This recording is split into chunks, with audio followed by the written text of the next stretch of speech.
to inform the House that I have received and acceded to a request from the National Government Constituencies Development Fund Board seeking to engage with honorable members on various matters relating to the fund.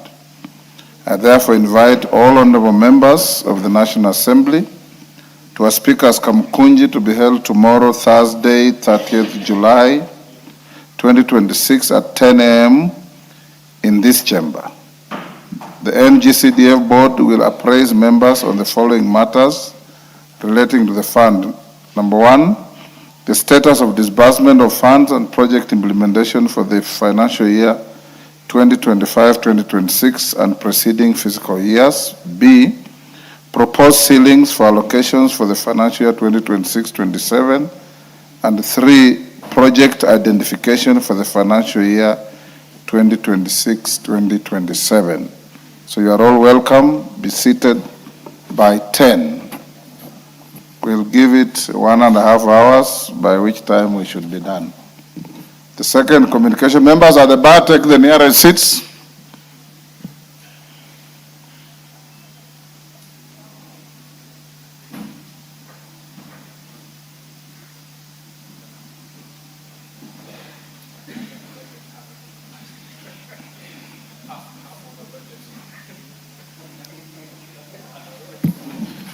Honorable members, the second communication is on the appointment of Major Retired Bernard Muhindi Masinde as the 8th Chief Sergeant at Arms of the National Assembly. Honorable members, you may recall that on 18th November 2025, I notified the House of the retirement of Mr. Aloisio Lekulu, OGW, the then Chief Sergeant at Arms of the National Assembly, after close to 2 decades of service. Honorable members, the office of the Chief Sergeant at Arms is an office of the House and occupies a pivotal position in the administration and functioning of the National Assembly. The office is responsible for maintaining order, decorum, and security within the precincts of Parliament, enforcing the directions of the Speaker relating to access to and conduct within the chamber and the parliamentary precincts, preserving the dignity of the House, and overseeing ceremonial and protocol functions associated with the proceedings of the Assembly. Honourable members, I wish to inform the House that following a competitive recruitment process, the Parliamentary Service Commission appointed Major Retired Bernard Masinde, NDCK, as the 8th Chief Sergeant at Arms of the National Assembly with effect from 1st July 2026. Honourable members, Major Retired Masinde possesses extensive experience in parliamentary administration, leadership, and institutional management. He is a strategic security and investigations professional with over 25 years of progressive leadership experience, spanning military command, national security operations, investigations, compliance, enforcement, and institutional governance. He has served as the Deputy Chief Sergeant at Arms of the National Assembly for the last 12 years. Prior to joining Parliament, Major Retired Masinde served as a military observer with the United Nations Mission in the Democratic Republic of Congo, MONUC. In this capacity, he demonstrated exemplary distinction while deepening his expertise in multinational coordination, intelligence sharing, and investigative oversight. Honourable members, alongside the retired Masinde, the Parliamentary Service Commission also appointed Mr. Nicholas Emejen to the position of Director for Audit, Appropriations, and General Purposes Committee, and Mr. Stephen Mutungi as the Director of Hansard and Audio Services. On my behalf, and on behalf of the House and the Parliamentary Service Commission, I congratulate them for their appointment and extend to them our best wishes as they assume their new responsibilities. I'm confident that they will serve the National Assembly with professionalism, impartiality, and dedication while upholding the traditions, dignity, and values of Parliament. I thank you. While still on my feet, let me acknowledge in the public gallery, Sekenani School from Narok, West Narok, Webuye SCK School from Webuye East, Bungoma. In the Speaker's Gallery, God Siboche Secondary School from Uriri, Migori. Ndindune Secondary School from Mara, Tharaka Nithi. Karumu Primary School from Kandara, Muranga, and Ikawa School from Chuka, Ingambangombe from Chuka. On my behalf and on behalf of the House, we welcome the students, their teachers, and those accompanying them to the House of Parliament. Next. Order number 3, messages. Order number 4, petitions. Order number 5, papers. No, not yet. Majority Leader.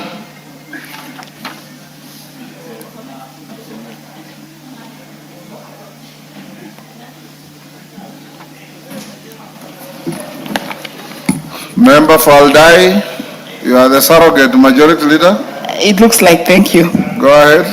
Honorable Speaker, I beg to lay the following papers on the table of the House today, Wednesday, 29 July 2026. First is report on the Auditor General and financial statements for the year ended 30th June 2025 and the certificates therein in respect of the following. 1, AIC Morop Girls Secondary School, Chogoria Girls High School, Enomatasiani Girls Secondary School, Karima Girls High School, Kenyanya Secondary School, Kaborok Girls Secondary School, Koilel Forces Academy, Kirobon Girls High School, Limuru Girls School, Mahiga Girls Secondary School, Meru School, Nakuru High School, Our Lady of Mount Carmel Mary Hill Girls High School, Pangani Girls School, St. George's Girls Secondary School, St. Matthias Mulumba Matinyani Boys School, and Stella Maris Othaya Girls High School. Secondly, reports of the Auditor General and financial statements for the years ended 30th June 2024 and 30th June 2025 and the certificates therein in respect of the following. 1 is Bavuni Secondary School, Gede Secondary School, JG Kiriaini Secondary School, Kenyatta High School in Mahiga, Kiriti Girls Secondary School, Lady of Fatima Chinga Girls Secondary School, Marafa Boys Secondary School, Masosa Mixed Secondary School, Isinya Boys Secondary School, and St. John's Girls Secondary School in Kilifi County.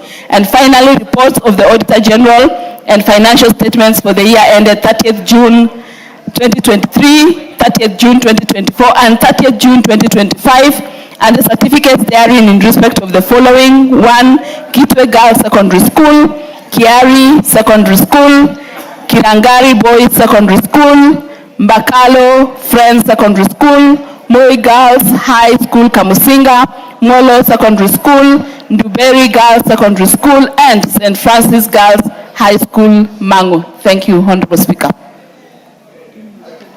Thank you. Next.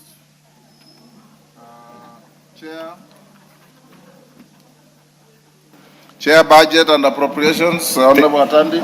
Thank you, Honorable Speaker. Honorable Speaker, I beg to lay the following paper on the table of the House today, Wednesday, 29th July 2026. Report of the Budget and Appropriations Committee on its consideration of the County Government's Additional Allocation Bill, Senate Bill number 8 of 2026. Thank you. Next. Order number 6, notices of motion. Chair, no, Member for Tharaka, George Best. Thank you very much, Honorable Speaker. Honorable Speaker, I wish to give notice of the following motion on the establishment of a policy on the recruitment and remuneration of community health promoters on a permanent and pensionable basis. That aware that the community health promoters, who are popularly known as CHPs, play an integral role in the delivery of primary health care at the community level by providing basic health services, including health promotion and education, disease prevention and early detection, support for maternal and child health interventions and community mobilization. Further aware that community health promoters serve as the first point of contact between households and the formal health system. Concerned that despite their important contribution to the realization of the universal health coverage and the attainment of the highest attainable standard of health under Article 43(1) of the Constitution, community health promoters continue to discharge these critical duties with inadequate facilitation and insufficient remuneration. Acknowledging that proper facilitation, motivation, and fair remuneration of community health promoters would enhance service delivery, strengthen preventive health care, and reduce pressure on health facilities. Cognizant of the fact that health policy is a function of the national government, now therefore this House resolves that the national government formulates and implements a policy framework to guide on the recruitment and remuneration of the community health promoters across the country. Thank you very much, Honorable Speaker. While on my feet, Honorable Speaker, this is quite an important motion. I appeal to you as the chair of the House Business Committee to actually give this priority. Thank you very much, Honorable Speaker. Request noted. Next. Order number 7, questions and statements. Request for statement. Umulkhair Harun. Is this response or request? Response. Tongoyo, this is yours. Is Umulkhair in the house? Yes. Thank you, Honorable Speaker. Go ahead. In response to Honorable Umiri's statement being sought regarding the insecurity in Kambi Samaki Garissa, I want to respond as follows. In 2021, a boundary dispute arose between Garissa and Isiolo County in the area surrounding Kambi Samaki Primary School. The dispute, occasioned by contested administrative and jurisdiction land boundary, escalated into violent clashes between members of the Somali and Borana community. Conflict resulted in loss of lives, displacement of residents, and heightened insecurity within the affected area. Consequently, Kambi Samaki Primary School was closed, disrupting learning for the enrolled pupils who were subsequently transferred to Benane Primary School, where they continue with their education. Although several innovations, including administrative engagements and peace-building initiative, has been undertaken by the government and other stakeholders, the dispute remain unresolved. To prevent further escalation and enhance security, the ministry has implemented the following: the County Security Intelligence of Garissa and Isiolo counties to continue hold joint engagement aimed at resolving the dispute amicably in collaboration with the school administrators, Board of Management, parents, and community leaders to address the emerging security concern affecting the institution. The intelligence-led security operations are ongoing. Mobile and foot patrols has been intensified. Additional security personnel has been deployed to identify hotspots to strengthen security presence and reassure residents, and the community policing has been ongoing. On the step taken to resolve this, Honorable Speaker, the government is pursuing both security and administrative innovation to address the underlying cause of dispute, and these include continued engagement by the County Security Intelligence Committee of Garissa and Isiolo with elders, religious leaders, peace committees, and community representatives through structured dialogue and conflict resolution forums. Collaboration with the relevant government agencies, including IBC, to address the boundary and administrative issues giving rise to the dispute. Sustain public sensitization campaign promoting peaceful coexistence, dialogue, and equitable sharing of available resources among the neighboring communities. Honorable Speaker, On the issue of guaranteed security to the teachers, the ministry recognizes that a secure learning environment is essential for uninterrupted education, and to this end, the following measures has been put in place. Sustain multi-agency security operation, including enhanced patrol, deployment of joint security teams, and regular security assessment in vulnerable areas to protect teachers, learners, and the educational institution, strengthening collaboration between school administrators and local security agencies to facilitate timely information sharing and coordinated security responses. There is ongoing security mapping of remote and underserved areas to identify locations without adequate policing infrastructure, subject to availability of resources. Additional National Police Reservists, NPR, will be recruited, trained, and deployed to improve security coverage and response capability. In conclusion, Honorable Speaker, we remain fully committed to restoring lasting peace and security in Kambisamaki and the surrounding areas through sustained security operations, strengthening interagency collaboration, community engagement, and ongoing peace-building initiative. We are working to create a secure environment that safeguards lives, protect livelihood, and guarantee interruption access to education. Signed by the concerned Minister, Honorable Kipchumba Murkomen. I submit, Honorable Speaker. Omoler. Thank you, Speaker. I want to appreciate the chair of the committee for the response. I appreciate the feedback, but there is more that needs to be done because the area itself, Kambisamaki, is currently facing the closure of its school, which was as per the request of the statement. And I see there is a need for the CS for Interior and the CS for Education to have a sitting and organize a meeting both with the local leadership and the elders from both communities so that we can discuss the reopening of this school. Mr. Speaker, I visited Kambisamaki myself after I raised a statement, and I realized the matter is a bit it's contentious because it also involves a boundary issue. And boundary issues now become emotive because it involves land that belongs to both Isiolo County and Garissa County. And for us to open the school and avoid any skirmishes and future wars and crises like what happened before, it is important that both communities sit down to be able to successfully open the school. Mr. Speaker, when I visited Kambisamaki, the officers on the ground requested that they get backup, and this is something the minister can look into because there is a banditry issue that is existing. As recent as 2 weeks ago, we had young men who were attacked by bandits and their animals taken away. Mr. Speaker, there is a need for extra platoons of officers to be added. They are both from the RDU unit and the anti-stock theft unit.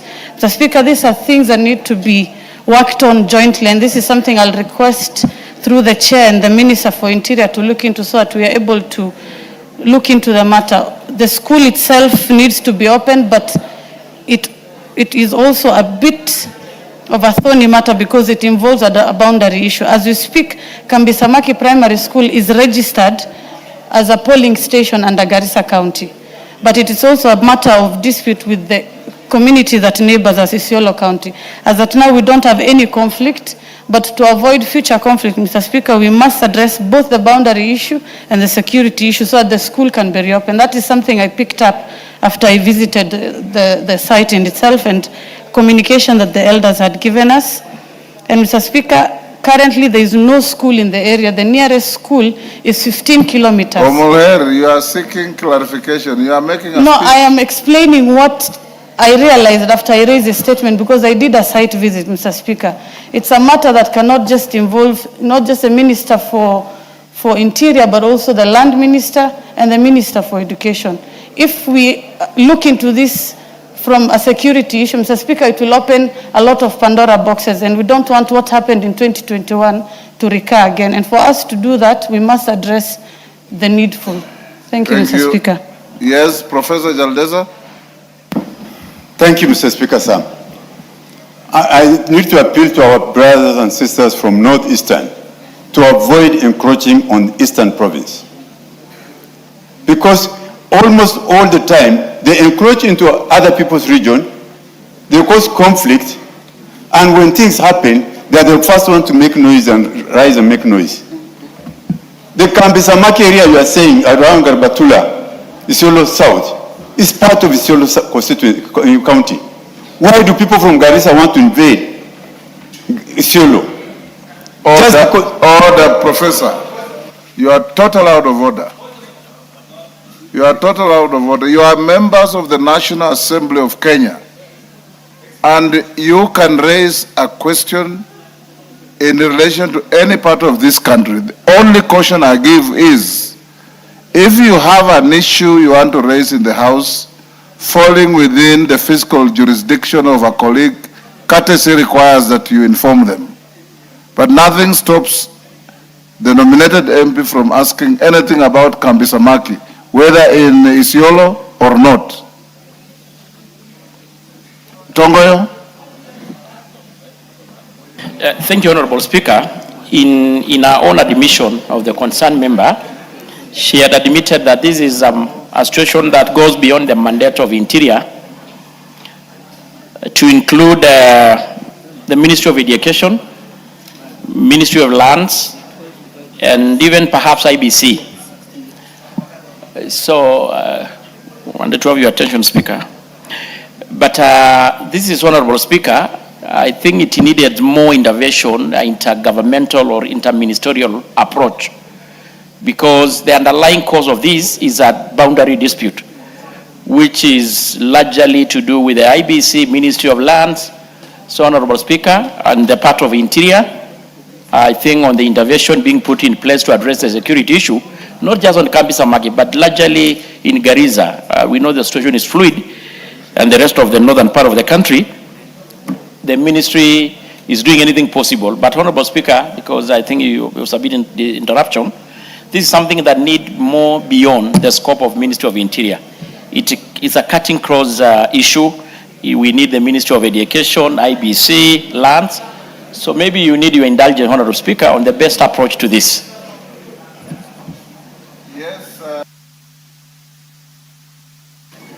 Mr. Speaker, I want to let the member from Isiolo know that I don't want what happened before to recur again. And it is important that as leaders address the needful. Mr. Speaker, land issues... Don't escalate what the Speaker has. No, I'm not escalating, Mr. Speaker. I'm just letting him know that my request on this statement... to answer him on any issue. My request was to address the gaps in education that have come out after that incident happened 7 years ago, Mr. Speaker. So it is as simple as either deciding to open a new school somewhere else or reopen that school so the children from both counties can benefit. It's not a land issue. You are perfectly in order. And the protesting member is not even from Isiolo. He is from Marsabit. Yes. Next is Julia Sunguli in the house. Yes, Tongo, can you respond to Julia Sunguli's request? Thank you, Honorable Speaker. It was a little bit discussion with a member from Garissa, Major. Honorable Speaker, in regards to the issue of Honorable Sunguli, in a matter concerning security at Ngatabarikoi, Kilgoris, the Member of Parliament in particular wanted to know the circumstances surrounding the livestock theft incident, the death of the anti-stock theft unit officer. May his soul rest in eternal peace, and measures taken to investigate the case and apprehend the suspect. Yes, Baba. The reason for alleged confiscation of livestock belonging to the members of the local community, and an indication on when the livestock will be returned to the innocent residents, and the measures being taken to ensure protection of residents, restoration of law and order, and prevention of further violation of human rights in Ngatabarikoi. Honorable Speaker, I want to respond as follows. On the 19th June, a known number of livestock was stolen from the Kuria community at Mutembei area, Kuria West Sub-County within the Migori County. A contingent of police officers drawn from the Ngatabarikoi police station, Angata ASTU, responded promptly with the aim of recovering the livestock and apprehending the perpetrators. The officers encountered about 40 suspected cattle rustlers armed with automatic rifles and Keturo area, Ngedale location. A fierce exchange of gunfire ensued between the two parties. During the confrontation, a police officer, number 114287 APC Joseph Owino, attached to Barikoi Astu, sustained a gunshot wound on his back near his hip joint. The officer was evacuated from the scene and rushed to Barikoi Health Center, where he was pronounced dead on arrival. His body was moved to Transmara West mortuary for preservation pending postmortem examination, and the incident was booked at Barikoi Police Station, Vido bin number 519 of 2026 at 19 hours. On the 20th June, 2026, the postmortem examination was conducted on the body of the deceased, and the pathologist formed the opinion that the cause of death was massive hemorrhage secondary to penetrating abdominal wound sustained from the back. An inquiry file was opened to establish the circumstances surrounding the shooting and subsequent death of the officer. On the second reason for alleged confiscation of the livestock, there is no record, Honorable Speaker, of any livestock having been recovered or confiscated by the police, and no livestock is being held at Barikoi Police Station or by us to come awaiting release to the members of the public. Meanwhile, effort to trace and recover the stolen livestock and apprehend the perpetrators remain ongoing. That was by the time of writing of this report. And the situation is calm, Honorable Speaker, I can confirm. I am from that area as well. Honorable Speaker, following the incident of the 24th, the Cabinet Secretary for Interior, accompanied by the Governor of Narok, and the elected leaders from the Transmara, to include the member who raised the question, and the area senator, and other leaders, engage members of the local community with the aim of promoting peace, coexistence, and de-escalating tension arising from the incident. The Cabinet Secretary directed that all civilians in possession of the illegal firearms to surrender them. In addition, the following measures have been undertaken to restore normalcy and safeguard the resident. Security agencies have been intensifying foot and mobile patrol. There is intelligent gathering operation ongoing to deter criminal activities and to prevent further insecurity and facilitate the recovery of the stolen livestock. Engagement of the community leaders, elders, and stakeholders to promote peace and dialogue. And all security operations in Barikoi are being undertaken in strict adherence to the Constitution of Kenya, the National Police Service Act, and applicable human rights standards. I submit, Honorable Speaker. Yes, Julia Sunguli. If you are satisfied with the Mr. Speaker, I wish to thank the chairman of the Committee for Internal Security for his report and answer. I wish to confirm, Mr. Speaker, that as soon as we asked the question, the responsible Cabinet Secretary, Honorable Kipchumba Murkomen, went to Barikoi together with all of us and introduced certain measures that have since cooled the area. The situation is under control. Particularly, Mr. Speaker, the GSU camp was reintroduced at the border, and this has actually been very effective. Only yesterday, about 12 cows were stolen from the area of Ngendalel, and unlike in the past, the people from Transmara were able to cross to Kuria without a problem, and the GSU together with the citizens recovered 8 of those cows. The situation still remains, of course, an area to be watched because it is fragile. It's a border area. It borders Kenya and Tanzania. It borders the Kuria and the Kipsigis and the Maasai. It's a trigonometrical area that requires constant management. But I'm grateful that the minister has been able to do that, and I wish and I think that the chairman has given a satisfactory answer. Thank you. We leave it right there. Taitumu. Honorable Mwalimu Taitumu. Thank you, Mr. Speaker. I arise to make a personal statement regarding the passing on of my late beloved father, Mr. Patrick Ntwanaiba Baikelanya.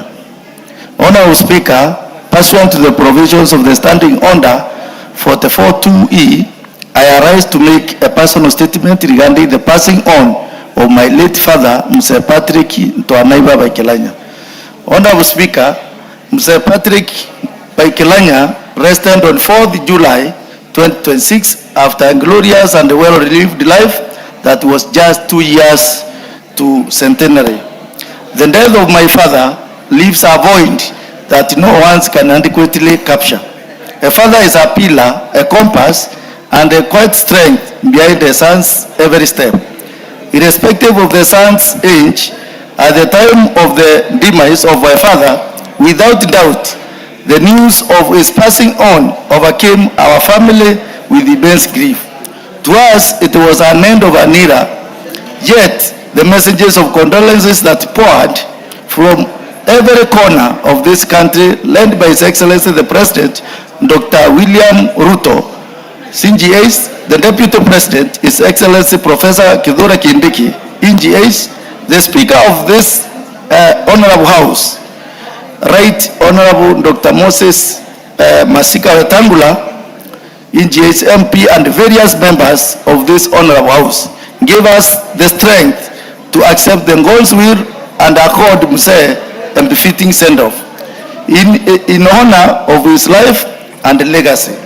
Honorable Speaker, I wish to record my deepest gratitude to His Excellency the President, Dr. William Ruto, for his message of comfort, the support extended to my family during this period of mourning.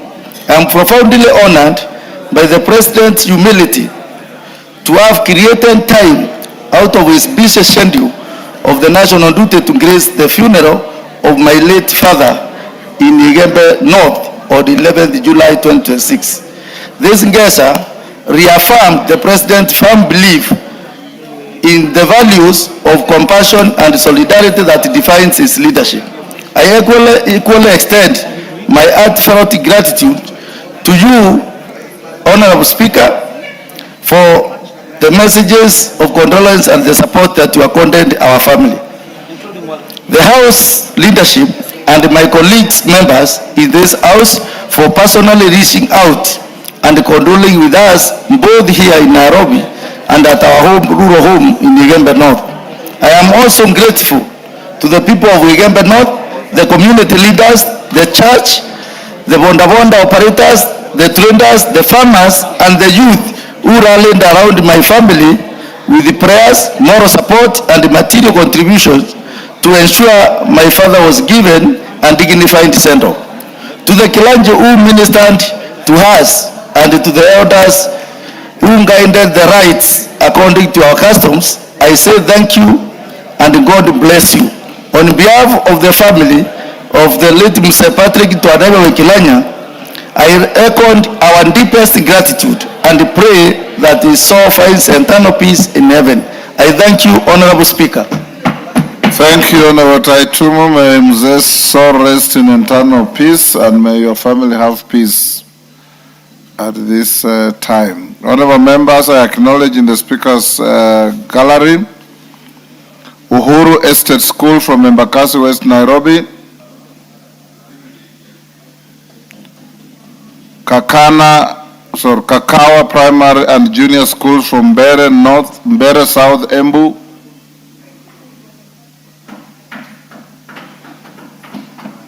Dev Amazing Schools, Naivasha, Nakuru, Gishami Junior Primary School from Othaya, Nyeri. In the public gallery, New Genesis School from Marakwet West, Elgeyo Marakwet.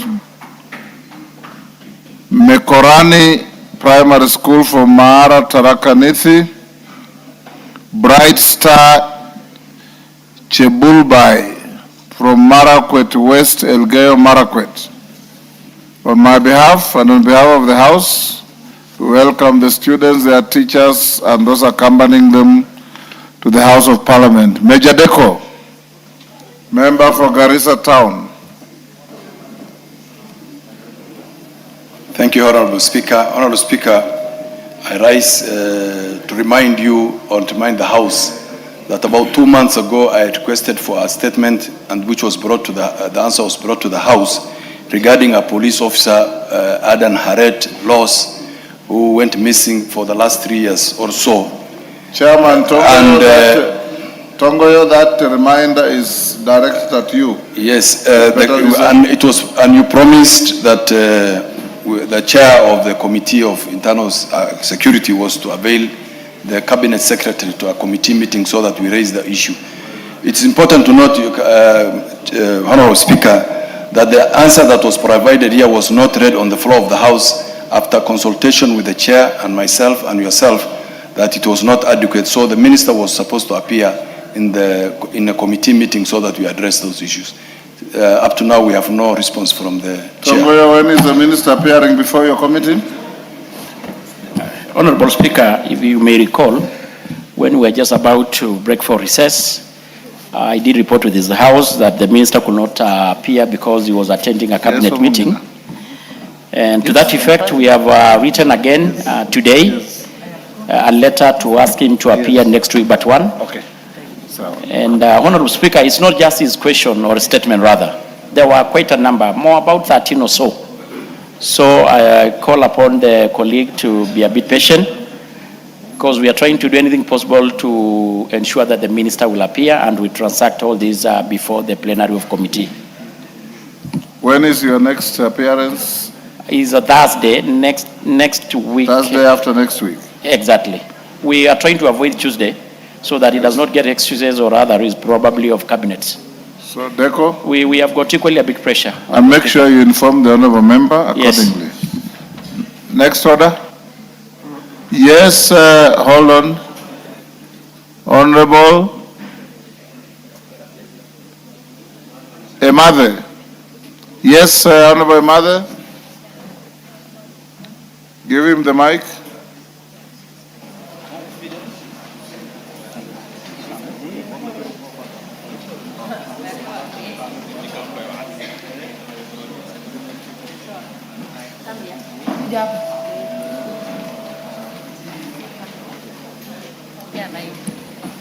Honorable Speaker, I rise to remind that on 30th June, you ruled that I receive a response on the operationalization of NAPETET ICT Hub in Turkana Central. This ICT Hub was completed under World Bank, implemented by Kenya in 2023. Right now it is gathering dust, and this will be the first implementation or achievement on ICT in Turkana County ever since we took government. Speaker, as we speak about ICT Hub, the students who are listening have a direct benefit on this. But in Turkana, there is nothing called ICT Hub anywhere in Turkana County. This will be the first. When can you respond?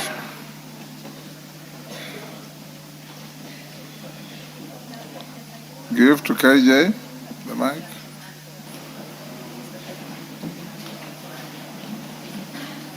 Mr. Speaker, you had already issued direction on this. Yes. And yes, the committee has burnt the midnight oil, and God willing, we shall be presenting this next week. Since Thursday, we shall be having a baraza, and the committee might not be able to process the feedback that we are getting from the ministry.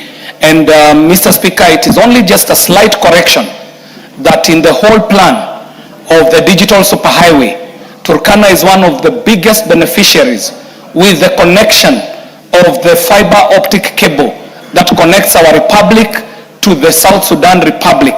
And even more advancement has been made in such a way that we have taken cognizance of the border issues at the Elmi Triangle, which has allowed for us to have two cables, a Kenyan cable going up to where Kenya believes our border gets to, and also another cable, the one coming from South Sudan, proceeding to where Sudan would want to contest the borders to. So, Honorable Speaker, it is a great question that the Honorable Member brought to the House, and it impacts on very many other members. And so, we shall be presenting a very comprehensive response, God willing, this coming week. Thank you very much, Mr. Speaker. Yes, thank you, KJ. Next order.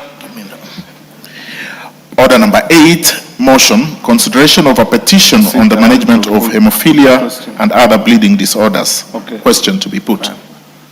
Members on their feet, take your seats. CPA, take your seats.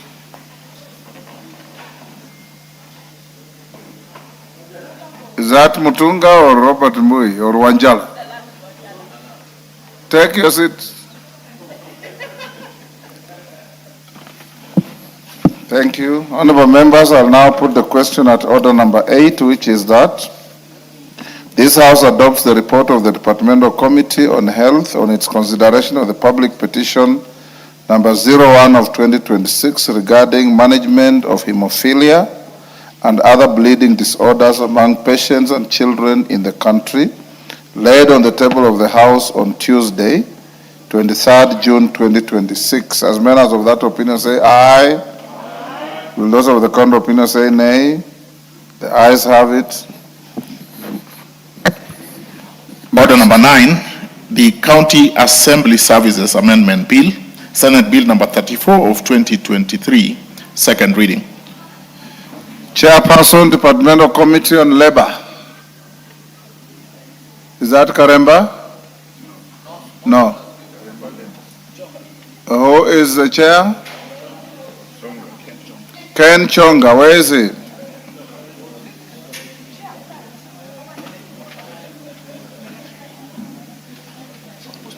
Also aware that the committee had not yet submitted the report on this, so it could be stood down. Okay, I will stand it down for now. Go to order number 10. Order number 10, motion, report of the Kenya delegation to the 151st Assembly of the Interparliamentary Union, IPU, and related meetings. Who was the chair of the delegation to IPU in this regard?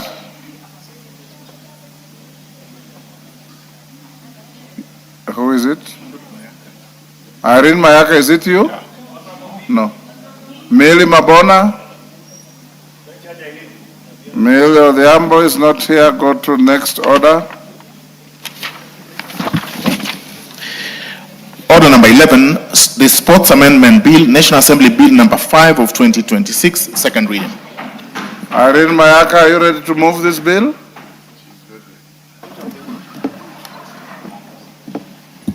Thank you, Honorable Speaker. Honorable Speaker, I beg to move that the Sports Amendment Bill number 5 of 2026 be read a second time. Honorable Speaker, this particular bill, the main objective of the bill is actually to criminalize sports and match manipulation and match fixing in the country of Kenya. And what we've done, Honorable Speaker, is within the Sports Amendment Bill, it is that we have amended a couple of clauses so that it is in line with actually what we intend to do. Honorable Speaker, just to mention the specific sections that have been amended, we are amending Section 2 so that we introduce the definition of sports management, manipulation. Section 3 of the bill, which also just gives the specifics in terms of what it is that we are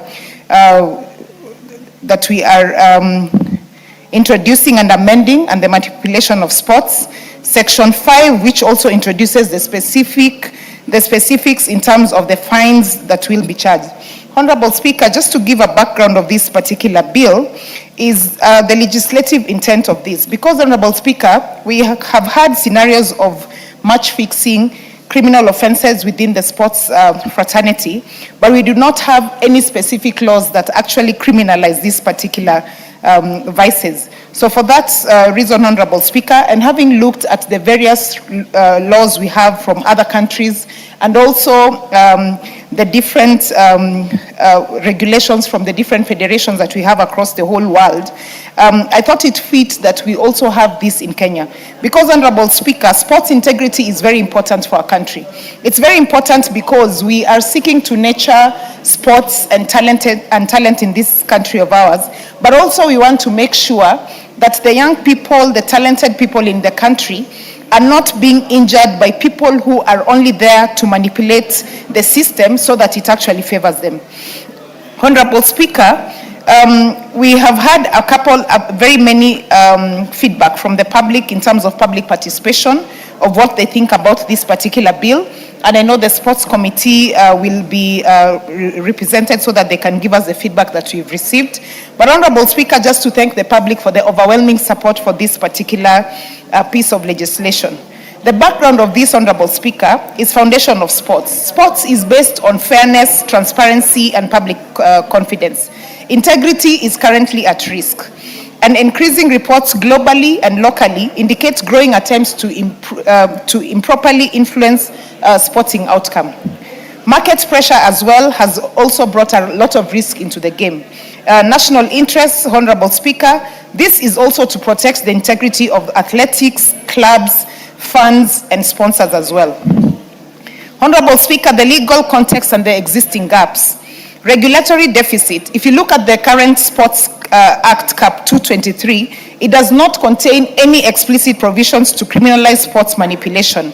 Enforcement barriers, current mechanism rely on association-level disciplinary action, which lack the weight of criminal law. And Honorable Speaker, on this particular one, we are finding that most of the federations in this country, whether it is the Football Federation, the Basketball Federation, Netball Federation, Volleyball Federation, or the athletics part of it, when they are faced with such issues, they only do investigations within the federation, which is really not giving any particular third-party aspect or making sure that there's actual fairness where there's a criminal case. Structural weakness, the internal sporting bodies are often unequipped to handle organized criminal syndicates. And Honorable Speaker, this is where the criminal aspect comes into play so that the specific criminal investigation bodies in the country can then be charged with ensuring that they do proper investigations into this. The solution, Honorable Speaker, is amendment bridges that bridges the gap by providing criminal sanctions and stronger investigative powers. Honorable Speaker, I had the option of looking at the different laws that we have in the country. The Sports Act, the Penal Code, the Criminal Act, all these particular laws. But it was actually easier for us to amend the Sports Act Cap 2023 so that we ensure that the definition of manipulation is put in place, the criminal aspect is put in place, and the offenses are also put in place in one particular law. Honorable Speaker, looking at the current Kenyan legal framework, the Sports Act of 2013 governs sports administration but contains no explicit match-fixing offenses in our country. If you look at the Penal Code, Cap 63, it covers general frauds, e.g. Section 315, which covers matters to do with cheating, but has no dedicated match-fixing provision. If you look at the Anti-Doping Act, it focuses on banned substances, but nothing to do with match manipulation. If you look at the different sports federations, which I had alluded to, they currently rely on internal sanctions, bans, and suspensions because of the legal gap. But there is no specific criminal investigation procedure, which makes the process also become ununiform and sometimes, in some cases, largely unfair to most people. If you look at the Betting, Lottery, and Gaming Act, Cap 131, Section 61 prohibits cheating at bets, but penalties are minimal, a maximum of 6 months. Honorable Speaker, I did have a look at the international standards that are currently there, especially in terms of the popular sporting activities we have in this country. Honorable Speaker, if you look at the FIFA Code of Ethics 2023, it prohibits any involvement in match manipulation and requires reporting of corruption approaches. If you look at the FIFA Disciplinary Code of 2023, it imposes a minimum 5-year ban and a fine of 100,000 euros for anyone manipulating a match. If you look at the Macaulay Convention 2019, Honorable Speaker, and I know you're aware of this because you're a sports person, first international treaty on sports manipulation, it urges states, sports bodies, and betting operators to cooperate and to prevent, detect, and sanction fixed competitions. Honorable Speaker, a case study of some of the countries that do have criminalizing of match fixing laws in their countries. I give an example of Italy. The Italian laws 401/198 criminalizes fraud in sports competition, offering, promising, or accepting money or other advantages to alter any event's outcome. Penalties include 2 to 6 years imprisonment and fines for match fixing. The Italian FA Justice Code also gives a lot more emphasis on this. Notable example is the 206 Calipoli scandal, which saw some top clubs and officials face sporting criminal sanctions. And Honorable Speaker, if you remember the very famous story of some of the famous clubs like Juventus, which had to actually be relegated, some of the very stringent cases that actually made some of these big clubs fall. A case study of Brazil as well, general sports law explicitly prohibits manipulation of sports results. Any bets tied to fixed outcomes are declared void. Honorable Speaker, giving an example of the cases that we've had in Kenya that actually motivated me to bring this particular law. Some of the cases we've had are like the Nairobi City Stars. Multiple attempts league fixes of City Stars premium matches between 2021 and 2023 were uncovered, and this was the 4th attempt in 3 years for the club. In 2023, police arrested 3 suspects, Kenyan, Ugandan, and Russian, after sting operations that had offered City Star players a huge sum of money so that they can throw away the match. And Honorable Speaker, if you go into the YouTube channel and just look at some of the cases that we've had, especially in our country in Kenya in terms of match fixing, they're very sad cases because they have resulted in killing dreams for young people who really want to do their best in this particular field. The legal foundation and definition of manipulation, Honorable Speaker, as I said, Clause 3 empowers Sports Kenya with statutory authority. It gives a definition of what the unified reporting hub could look like, interagency collaboration, authorities joint investigation between Sports Kenya and national investigation agencies, statutory timelines, requiring that all investigations to be concluded within a strict 6-month period to ensure efficiency in justice, systemic oversight, centralizing the monitoring of sports integrity under a single accountable statutory bodies. The penalties that we've introduced, Honorable Speaker, and I know we had a lot of feedback from the public in terms of they feel like the penalties that I had introduced are not stringent enough. And so, Honorable Speaker, without preempting debate, the Sports Committee will be represented and they'll give us an account of some of the feedback that they did receive from different Kenyans. Honorable Speaker, in terms of professional consequences, bans and forfeitures, again, very important. One of the amendments that I have introduced is match forfeiture, organizational ineligibility, lifetime prohibitions, and disciplinary harmony. Honorable Speaker, the strategic impact, accountability, and national reputation. If you look at clause number 4, it gives you a detailed view of what exactly this will entail. Due to giving an example of the process via appeals, sports tribunal, global alignment, ethic governance, fiscal neutralities. Honorable Speaker, having said that, I just wish to appall the members of this House to support this particular bill. Let us, as members of Parliament, because we have constituents, we have county representation, the whole country at large, that has very many sports people. And Honorable Speaker, when I speak about sports, I'm not only looking at the football space, I'm also looking at the basketball space, the netball space, the athletic space. all the sports that you can think about in this particular world. Let us, as members of National Assembly, take the frontline stage in ensuring that we are protecting the sports integrity in this country, because this will really help to ensure that we are clearing the path and making sure that sports integrity in our country is at the center front, and that anyone who seeks to come and try to prevent the young people of our country from having a fair chance at improving their talents and nurturing and growing their talents are able to do that without the fear that someone who has deep pockets can actually come in and manipulate their opportunities. Honorable Speaker, with those remarks, I wish to move the bill and ask my colleague, Honorable Charles Nguna, to second. I thank you. Well, before Charles seconds you, honorable members, let me acknowledge and in the speakers gallery and the public gallery the presence of the following schools.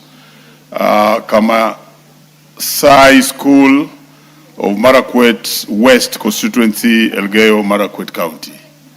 We also have Lelit Primary Junior School of Moiben Constituency, Uasin-Gishu County. We equally have Meteitei. This should interest the Chair of Education.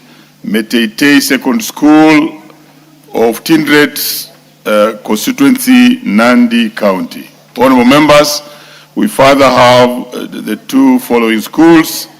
We have Guakarim Second School from Beere South Constituency, Embu County. And finally, we have Moi Awalo Senior School from Kurusoi South, Nakuru. On behalf of the members of this House and the House at large, I want to welcome those schools to this honorable House. You may proceed to second. Thank you, Mr. Speaker. Before I begin this journey of seconding this motion, let me take this opportunity to welcome these students. Thank you. Proceed. In National Assembly, especially the students from Beere who are my neighbors. As you know, I come from Mwingi West, and Beere is just bordering Mwingi West constituency. So welcome. All Moimben have been in your constituency, Marakwet and Tinderet also have been there. So welcome to the National Assembly. This is where we legislate and also allocate resources countrywide, Mr. Speaker. Mr. Speaker, let me begin by congratulating and appreciating Honorable Irene Mayak for coming up with such a legislative proposal, Mr. Speaker, to bring the integrity and also transparency in sports fraternity, Mr. Speaker. From the onset, it is worthy to note that Irene Mayak has set records, and congratulations, the Honorable Lady. If at all Nyamira people are listening, they should give you an opportunity to serve as their women rep in this august house, and I am wishing you the success in your journey. Let me also take this opportunity to inform ODM, you have one of the best legislators in this country in Irene Mayak, Mr. Speaker. Mr. Speaker, it is worthy to note that we have walked a long journey when we came up with this motion, and it is also worthy to note that Irene Mayak and myself, Irene is a Manchester United fan and an Arsenal fan, and we are passionate. We have fought since our childhood. When we used to be in university, when we used to be in school, you could see the passion in football, and that is why Irene Mayak is coming up with this proposal to clean up the sports industry, Mr. Speaker. Mr. Speaker, the bill is essentially actually seeking to amend Sports Act, Cap 223, by doing 4 specific things. Number 1, it is going to introduce by criminalizing offense for the manipulation of sports competition. Number 2, it is going to grant Sports Kenya the express mandate to receive reports and conduct investigation when it comes to issues of sports manipulation. And the other one, which is very important, it is going to establish strict 6-month timeline for the conclusion of investigation. As you are aware, most of the issues which have been taken to court, Mr. Speaker, they might end up taking over years, but this one, it is strictly specifying the number of the timeline you can actually do an investigation and do everything, Mr. Speaker. The fourth issue, it is going to provide for severe penalties, including the imprisonments, fines and forfeiture of the gains, Mr. Speaker. Mr. Speaker, athletes and clubs, even fans and sponsors, always advocate for fairness and transparency as far as competitions are concerned. And this bill, Mr. Speaker, we noted that there is existing gaps in the current legislation. When it came to the issues of regulatory deficit, the existing gap, this gap does not contain explicit provision to criminalize sports manipulation. That is why we want this bill to pass. Then, of course, the current mechanism relies on association level and disciplinary actions, which lacks the weight of criminal law, Mr. Speaker.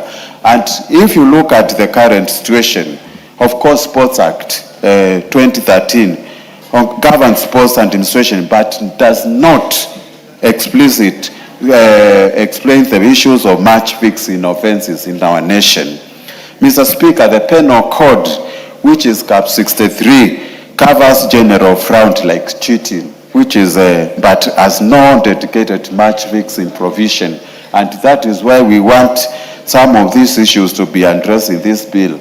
Mr. Speaker, we have been dealing with the issues of anti-doping, and it covers only banned. We have seen so many athletes being banned, but it does not actually explicitly explain issues of match manipulation, and that is why we want to come up with this. Mr. Speaker, the sports federations, which actually in Kenya we have around 40 now, currently rely on internal sanctions, but it lacks the legislative gaps, and that is why we are seeking to align this legislative proposal with international standards. If you look at the FIFA regulation, the FIFA Code of Ethics, it prohibits any involvement in match manipulation and requires reporting of corrupt approaches. But here in Kenya, do we have it? That is why we want to align the proposal, the proposed amendments to this Cap 223 to align with the FIFA Codes of Conduct. Mr. Speaker, well, Irene Mayak did so much research. She researched in Italy. She has also done in Brazil, which is the record time orders, 5 times World Cups.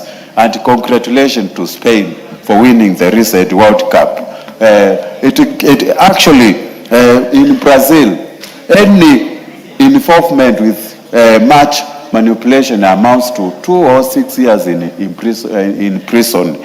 But here in Kenya, we don't have. We are proposing anyone who is found of guilt of sports manipulation will face either 2 to 6 years of imprisonment or a fine of not more than 1 million shillings, Mr. Speaker. Some of these issues we have proposed here and legislative proposals align to other international standards. And Mr. Speaker, with those few remarks, I fully support this motion and urge members of this August House to please support it so that we can bring integrity in our sports fraternity. Thank you, Mr. Speaker. Very well seconded. Honourable members, I now do propose the question, which is that the Sports Amendment Bill, National Assembly Bill number 5 of 2026, be now read a second time. Yes, Leader. Mr. Speaker, thank you very much. And I want to first congratulate the Honorable Irene Mayaka as I take on to support her bill, the Sports Amendment Bill 2026. Honorable Speaker, this is a very fundamental piece of legislation in the coming in the sports fraternity.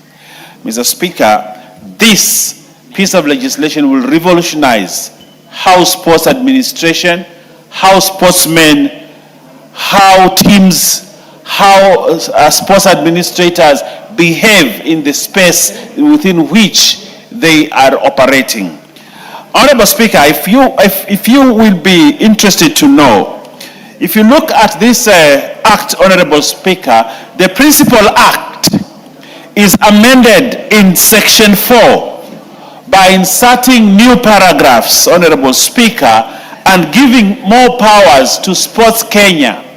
And the powers that are being given to Sports Kenya, the new powers, Honorable Speaker, include one, to receive any reports from any person who suspects acts of manipulation in any sports competition.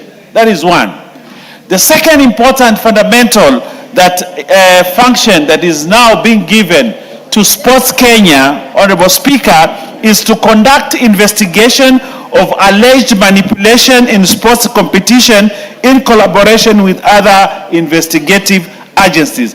Sports Kenya now is being given new important powers. Honorable Speaker, another power that is being given to Sports Kenya in the realm of stopping manipulation of sporting activities, Honorable Speaker, is the investigations referred to in subsection 1 PB shall be conducted within 6 months. There is a limitation on time, Honorable Speaker.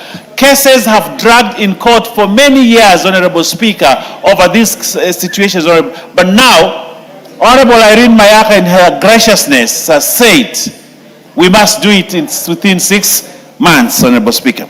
But fundamentally, Honorable Speaker, are the changes that are coming in when we are looking at section 64 of the Principal Act. Mr. Speaker, the mover of this bill is introducing section 64A, which actually is very fundamental.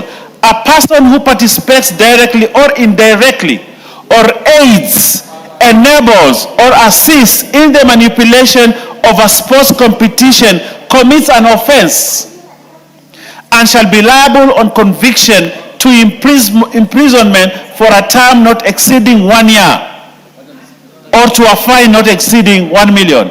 I would have suggested 5 million, but the Honorable Irene Mayaka thinks 1 million is okay. But these days, 1 million is easy to come by. Honorable Speaker, we should have gone to 5 million so that teams, Honorable Speaker, a team trains, people invest money, they invest energy, they invest a lot of things. They come to a match in a tournament, and one person, either a coach, an administrator, or a player, compromises the whole team by compromising with some people, and therefore you lose a match because that person will be given money at the end of it. That's an offense, that's criminal, and it must be stopped. And I like the way Irene Mayaka has put it here, Honorable Speaker. Again, Honorable Speaker, in part 2 of 64, where a professional sports person, and I like the word professional sports person, or a club engages in conduct described in section 1, the club or the association to which they belong may be sanctioned with the forfeiture of the match in question, or may be declared. Honorable Speaker, the one who compromises and the one who is compromised. The one who compromises is being dealt with in section 2, the part 2 here, Honorable Speaker. There's a time we had, I don't know whether it is true, Mr. Speaker, you are a sports person. But I hear there was a time when Gor Mahia, is it Gor Mahia, Mr. Speaker? Yes. I think they were playing against FC Leopards. In Sudan. Yeah. And Kenya lost the match because one of the goalkeepers, I don't know whether it's the goalkeeper or whoever, had taken a bribe. And the match was lost. Now, in this case, Honorable Speaker, the one who has been manipulated must be jailed and pay a fine. And the one who also manipulated must also face the consequences, Honorable Speaker. And that is why part 2 is very important. Part 3, Honorable Speaker, where the offender is a club. Sometimes clubs sit to plan to manipulate, or clubs sit to plan to be manipulated, Honorable Speaker. That one too must be sanctioned. That one too must. And where the offender gains any proceeds, and sometimes, my friend Oundo here, a professor, who is a very able debater, and I hope the members of Funyula will re-elect him on a UDA ticket, Honorable Speaker, because where he's going to lose. But if he vies on a UDA ticket, he might win, or broad-based, he might win, Honorable Speaker. I know, he's a man of integrity, and he wouldn't want to see sports being manipulated. And therefore, I'm sure he will support where the offender gains any proceeds or benefits as a result of sports manipulation, he shall be subjected to forfeiture. Whatever amount you receive, you must forfeit it. So that, because crime does not pay, we must make sure that sports manipulation, criminals and crimes never pay anyone. You must forfeit the funds and bring the money back, Honorable Speaker. These are fundamental changes, Honorable Speaker. And I want to thank the Honorable Irene Mayaka for bringing this bill. And you can say it makes sense. When you read it, you understand it, it makes sense. And if it makes sense and it is good, it doesn't need to be fixed. So I wish, Honorable Speaker, you just bring here the Committee of the Whole today and we finish with it. Because this is good. This is fundamental. And this, when it is good, it should not be fixed. It should be passed so that the sports fraternity, Honorable Speaker. You are the leader of the House. And you know the important procedure. Of course, I'm saying it in jest, Honorable Speaker. I'm saying it in jest. Now, I want to say a few things, Honorable Speaker. Competitions, and this is the anchor, competitions that we have in this country depend entirely on fairness, transparency, and public confidence. And when we bring in issues of someone being compromised, Honorable Speaker, then we lose the issues of fairness, transparency, and public confidence. Those guys out there, the sports people in football, in basketball, in athletics, in any other kind of sport, Honorable Speaker, that allow themselves to be manipulated or to manipulate others are killing sports. The spirit of sports, the spirit of fairness, the spirit of transparency, the spirit of public confidence, Honorable Speaker, they kill it. And Honorable Speaker, the risk is that we are killing those young people that work so hard. We are killing their spirit. We are killing sportsmanship, Honorable Speaker, and this must be stopped. And I like that today the Honorable Irene Mayaka is putting the first roadblock towards ensuring that no one ever goes into that kind of realm, Honorable Speaker. So, Mr. Speaker, sometimes market pressures, right now with Sports Pesa, with all these new betting companies coming in, Honorable Speaker, they can actually easily manipulate young people that they may compromise a match or a game or a sport just because they want someone to win big in a betting event, Honorable Speaker.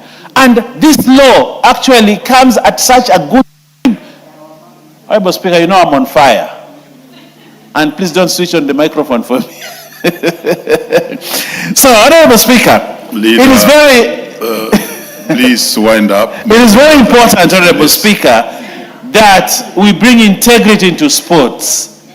When we bring integrity in sports, Honorable Speaker, people will want to be in that space. They will compete fairly and we will see talent. Actually, this bill speaks into talent. And talent is important. We must.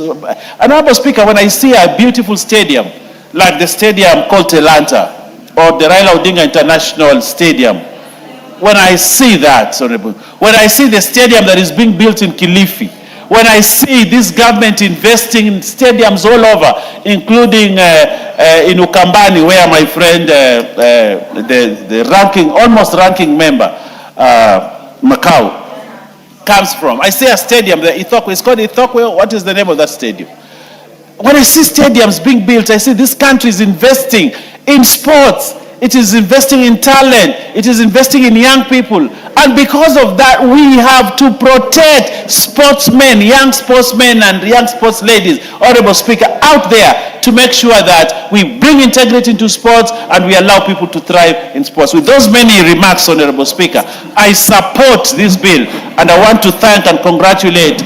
You know, she's a first-time member of parliament, but you have done well.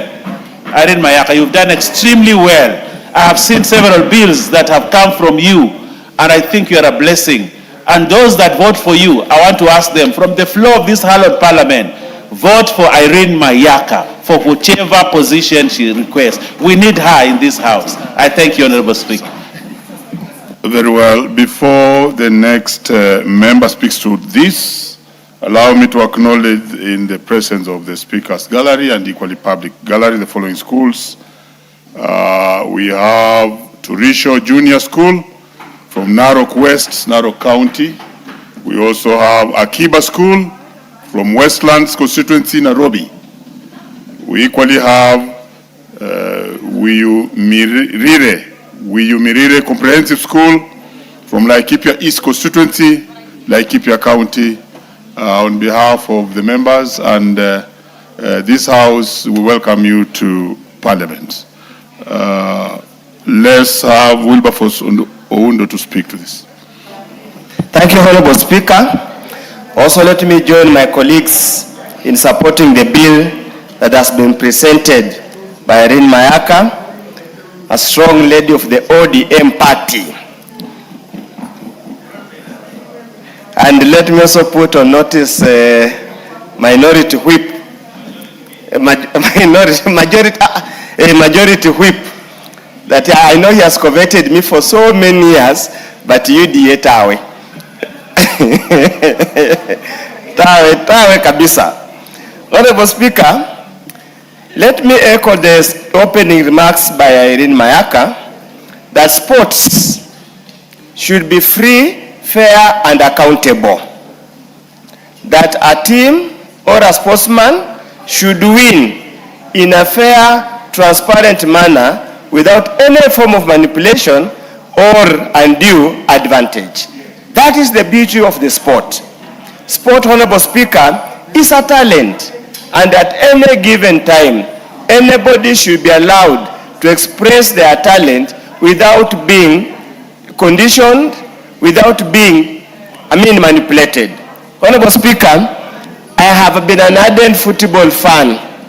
I have played football for many, many years at a very low level for obvious reason.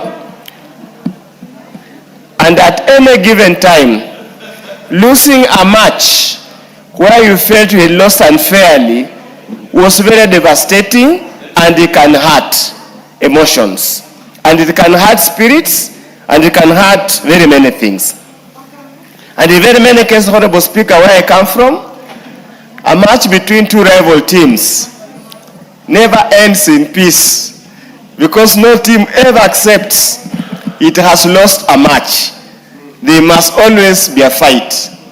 For many years, there was always a memorable fight between Lakeview and Busijo United. There was no way the match was going to end unless it has ended in a draw. So you can see how emotive, how emotionally charged can be a game of any forms of sports. Honorable Speaker, that's why I allowed the efforts by Irene Mayaka to bring into this parliament an attempt to criminalize match fixing, manipulation, to make it a criminal offense or a penal offense. But Honorable Speaker, I would also want to get wisdom from her that I know in many jurisdictions, these matters are dealt at the federation level or the sports association level, and they have done it so effectively, probably without having a specific act of parliament to do so. But I'll work with her wisdom, noting the weaknesses of many of our sports federations and a sports club in this country. However, Honorable Speaker, and I hope she's listening to me, in the definition of manipulation, Honorable Speaker, I think the definition of manipulation of sports competition might be too harsh, might be too radical, where it says intentions fails to perform to the best of their abilities to achieve a predetermined outcome. Honorable Speaker, I want to do this. I want to be very obvious. There used to be a lot of witchcraft in football. That one I know, a lot of witchcraft. So sometimes, Honorable Speaker, punishing a goalkeeper or punishing a striker for failing to score, we must in any way be very clear on this matter. You might also be on medical grounds. It could also be just a case of inability to perform to the expected level because you are not up to the act. Probably we must temper this definition to avoid punishing natural failure or natural low talent in that particular area. Honorable Speaker, the issue of investigations. With the current technology, we do believe 6 months is unnecessarily too long, because what happens between the allegation and the time the player is punished, because there's no provision for suspension, it means the player could continue participating in any sports activity to the detriment of the sports. So, Honorable Speaker, I would suggest that a period of 6 months is inordinately too long. We need to look at it whichever way. Probably reduce it to 3 months or even a few weeks or a few days, because nowadays manipulation would start some kind of personal contacts or communication. And that particular communication, if you get a serious investigative agency, they must be able to tie it up and trace the level of the movements from one point to another, so that we avoid this kind of an ordinary delay in that matter.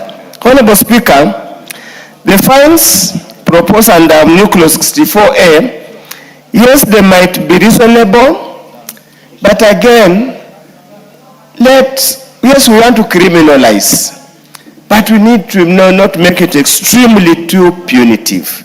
Sometimes you are manipulated unknowingly. You are manipulated unknowingly. To be punished to this extent, there must be some room of mitigation. And Honorable Speaker, the Honorable Member for that, yes, what's your point of order?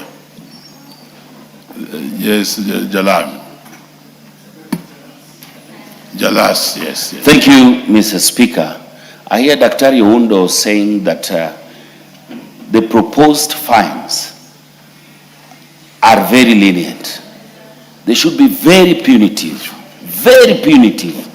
because if you see what it takes for our sportsmen, the training, the vigorous nights that they go through. Mr. Speaker, you yourself, you are a sportsman, and I've seen you participate even in the Bunge FC. Can you imagine if you are going to a match after all this training, then it is a predetermined outcome, or you are part of a team that its members have decided how the match and the scores will be. It's almost like betting. It is almost like wasting people's time. You don't have to wake up, you don't have to train if people have already determined what the scores will be. I think these proposed fines are actually very okay. Very well, and Mr. Oundo, you yourself, you are a sports person. I don't know, that's why you actually played football in low levels. Order. Honorable Speaker, let's be proportionate to the awards to the tournament. We used to run CDF tournaments where the awards was 100, 200. Punishing somebody who allegedly conspired to manipulate a game. You are asking him to pay 1 million, and probably what he took home, the award is only 100,000 for the winning team. That's why I'm saying we need to be proportionate. Oundo, speak to the matter. We shall have the third reading. Yes, we need to be proportionate. I totally agree, Honorable Speaker, that whatever we establish that there was financial inducement, that must be forfeited. That must be forfeited to the state, because that is extremely unfair. But Honorable Speaker, for us really to start thinking of criminalizing, even putting into law, a matter of integrity goes to the depth, to the heart of the character of this society. Honorable Speaker, we have been conditioned to such an extent that winning seems to be everything. We have pushed our children, we have pushed everybody to an extent that failing to win becomes a source of humiliation. If only we could take sports as a sports, we could take political competition as political competition, that let the people decide. We will never need to get into this legislation. Let people go and compete. Let them go and compete just like anybody else. Honorable Speaker, just like when we used to be young, you'd go to a dance, a night dance, and whoever dances best is one who takes the girl. And there was never war. There was never any fight. There was no manipulation. It was easy. There was no financial inducement, Honorable Speaker. Why can't society get to that level? What stops us doing that, Honorable Speaker? With those few remarks, I support and I also congratulate Irene. You're on the right part of history, but come where people are. So I want you back in this house in the 14th Parliament. Linda Mwananchi is where people are. Thank you, Honorable. Honorable KJ. Yes, we... Mr. Speaker, this is Parliament at work. And I must congratulate my former colleague in our CII committee, who is proving to be a really effective member of Parliament with such amazing legislative proposals as the one that is before us. Mr. Speaker, I do stand to support the amendments that are being proposed by Honorable Irene Nyakerero Mayaka. Mr. Speaker, the reason for supporting these amendments is because I see the legislative effort that the lady is putting into this bill. In clause 2, the Honorable Irene Nyakerero is looking to define manipulation, especially in football matches, Mr. Speaker. And we all know, even watching what has just ended, the World Cup, we know what manipulation does to the sporting game, to the beautiful game, and the effect it has even on the posterity, not only of the players, but also of the game, but even more so, the integrity, Mr. Speaker. And so, she is suggesting that we should input a comprehensive 5-part statutory definition that is covering the critical issues of bribery, of conspiracy, of deliberate underperformance, where teams just decide to give away a match, misuse of insider information and coercion. And this, Mr. Speaker, if it were the only amendment, it would make grand changes to how the game is played in this country, Mr. Speaker. In clause 3, the Honorable Nyakerero is asking that we should look at the investigative powers for Sports Kenya, and she's seeking to amend section 4, cap 233, which grants Sports Kenya 2 new functions. She is seeking for us to input the power to receive reports of suspected manipulation, and she's also looking to see that if we can look at the mandate to conduct investigations in collaboration with other agencies, as she has provided for in the paragraphs PB. Mr. Speaker, this becomes of great concern to us as Kenyans. Even as we spoke about political integrity, we know how emotive football can get. And we also know that when we speak about corruption, Mr. Speaker, corruption is a vice that pervades beyond just the public offices we speak about, all the way into sporting offices, Mr. Speaker. Mr. Speaker, one of the key reasons that I stand to support this is because of the matters that Honorable Nyakerero brings, where she is seeking to extend the sports dispute tribunal jurisdiction to be able to hear appeals that are arising specifically from Sports Kenya's decisions on manipulation. Mr. Speaker, if we do this, we start walking in the direction of cleaning up the beautiful sport in the Republic. Mr. Speaker, we have to understand that we are legislating at a time when sport is changing drastically, Mr. Speaker. If you looked at the interest in the football of our country, that the interest that is shown by even the betting firms, it ought to tell you, Mr. Speaker, that this law is needed as soon as yesterday. People are placing massive bets on every match that is being played in our stadiums, Mr. Speaker. And so, with this explosion of sports betting, we also must regulate the game so that the game is not manipulated by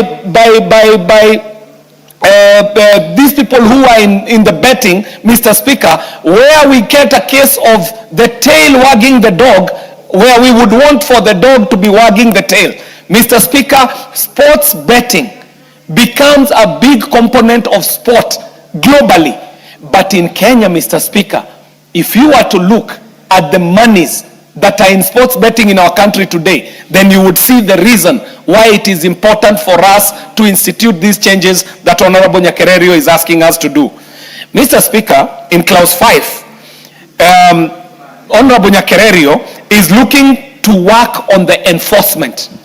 Mr. Speaker, there has to be a big stick wielded to ensure the sanity of the game, this very beautiful game.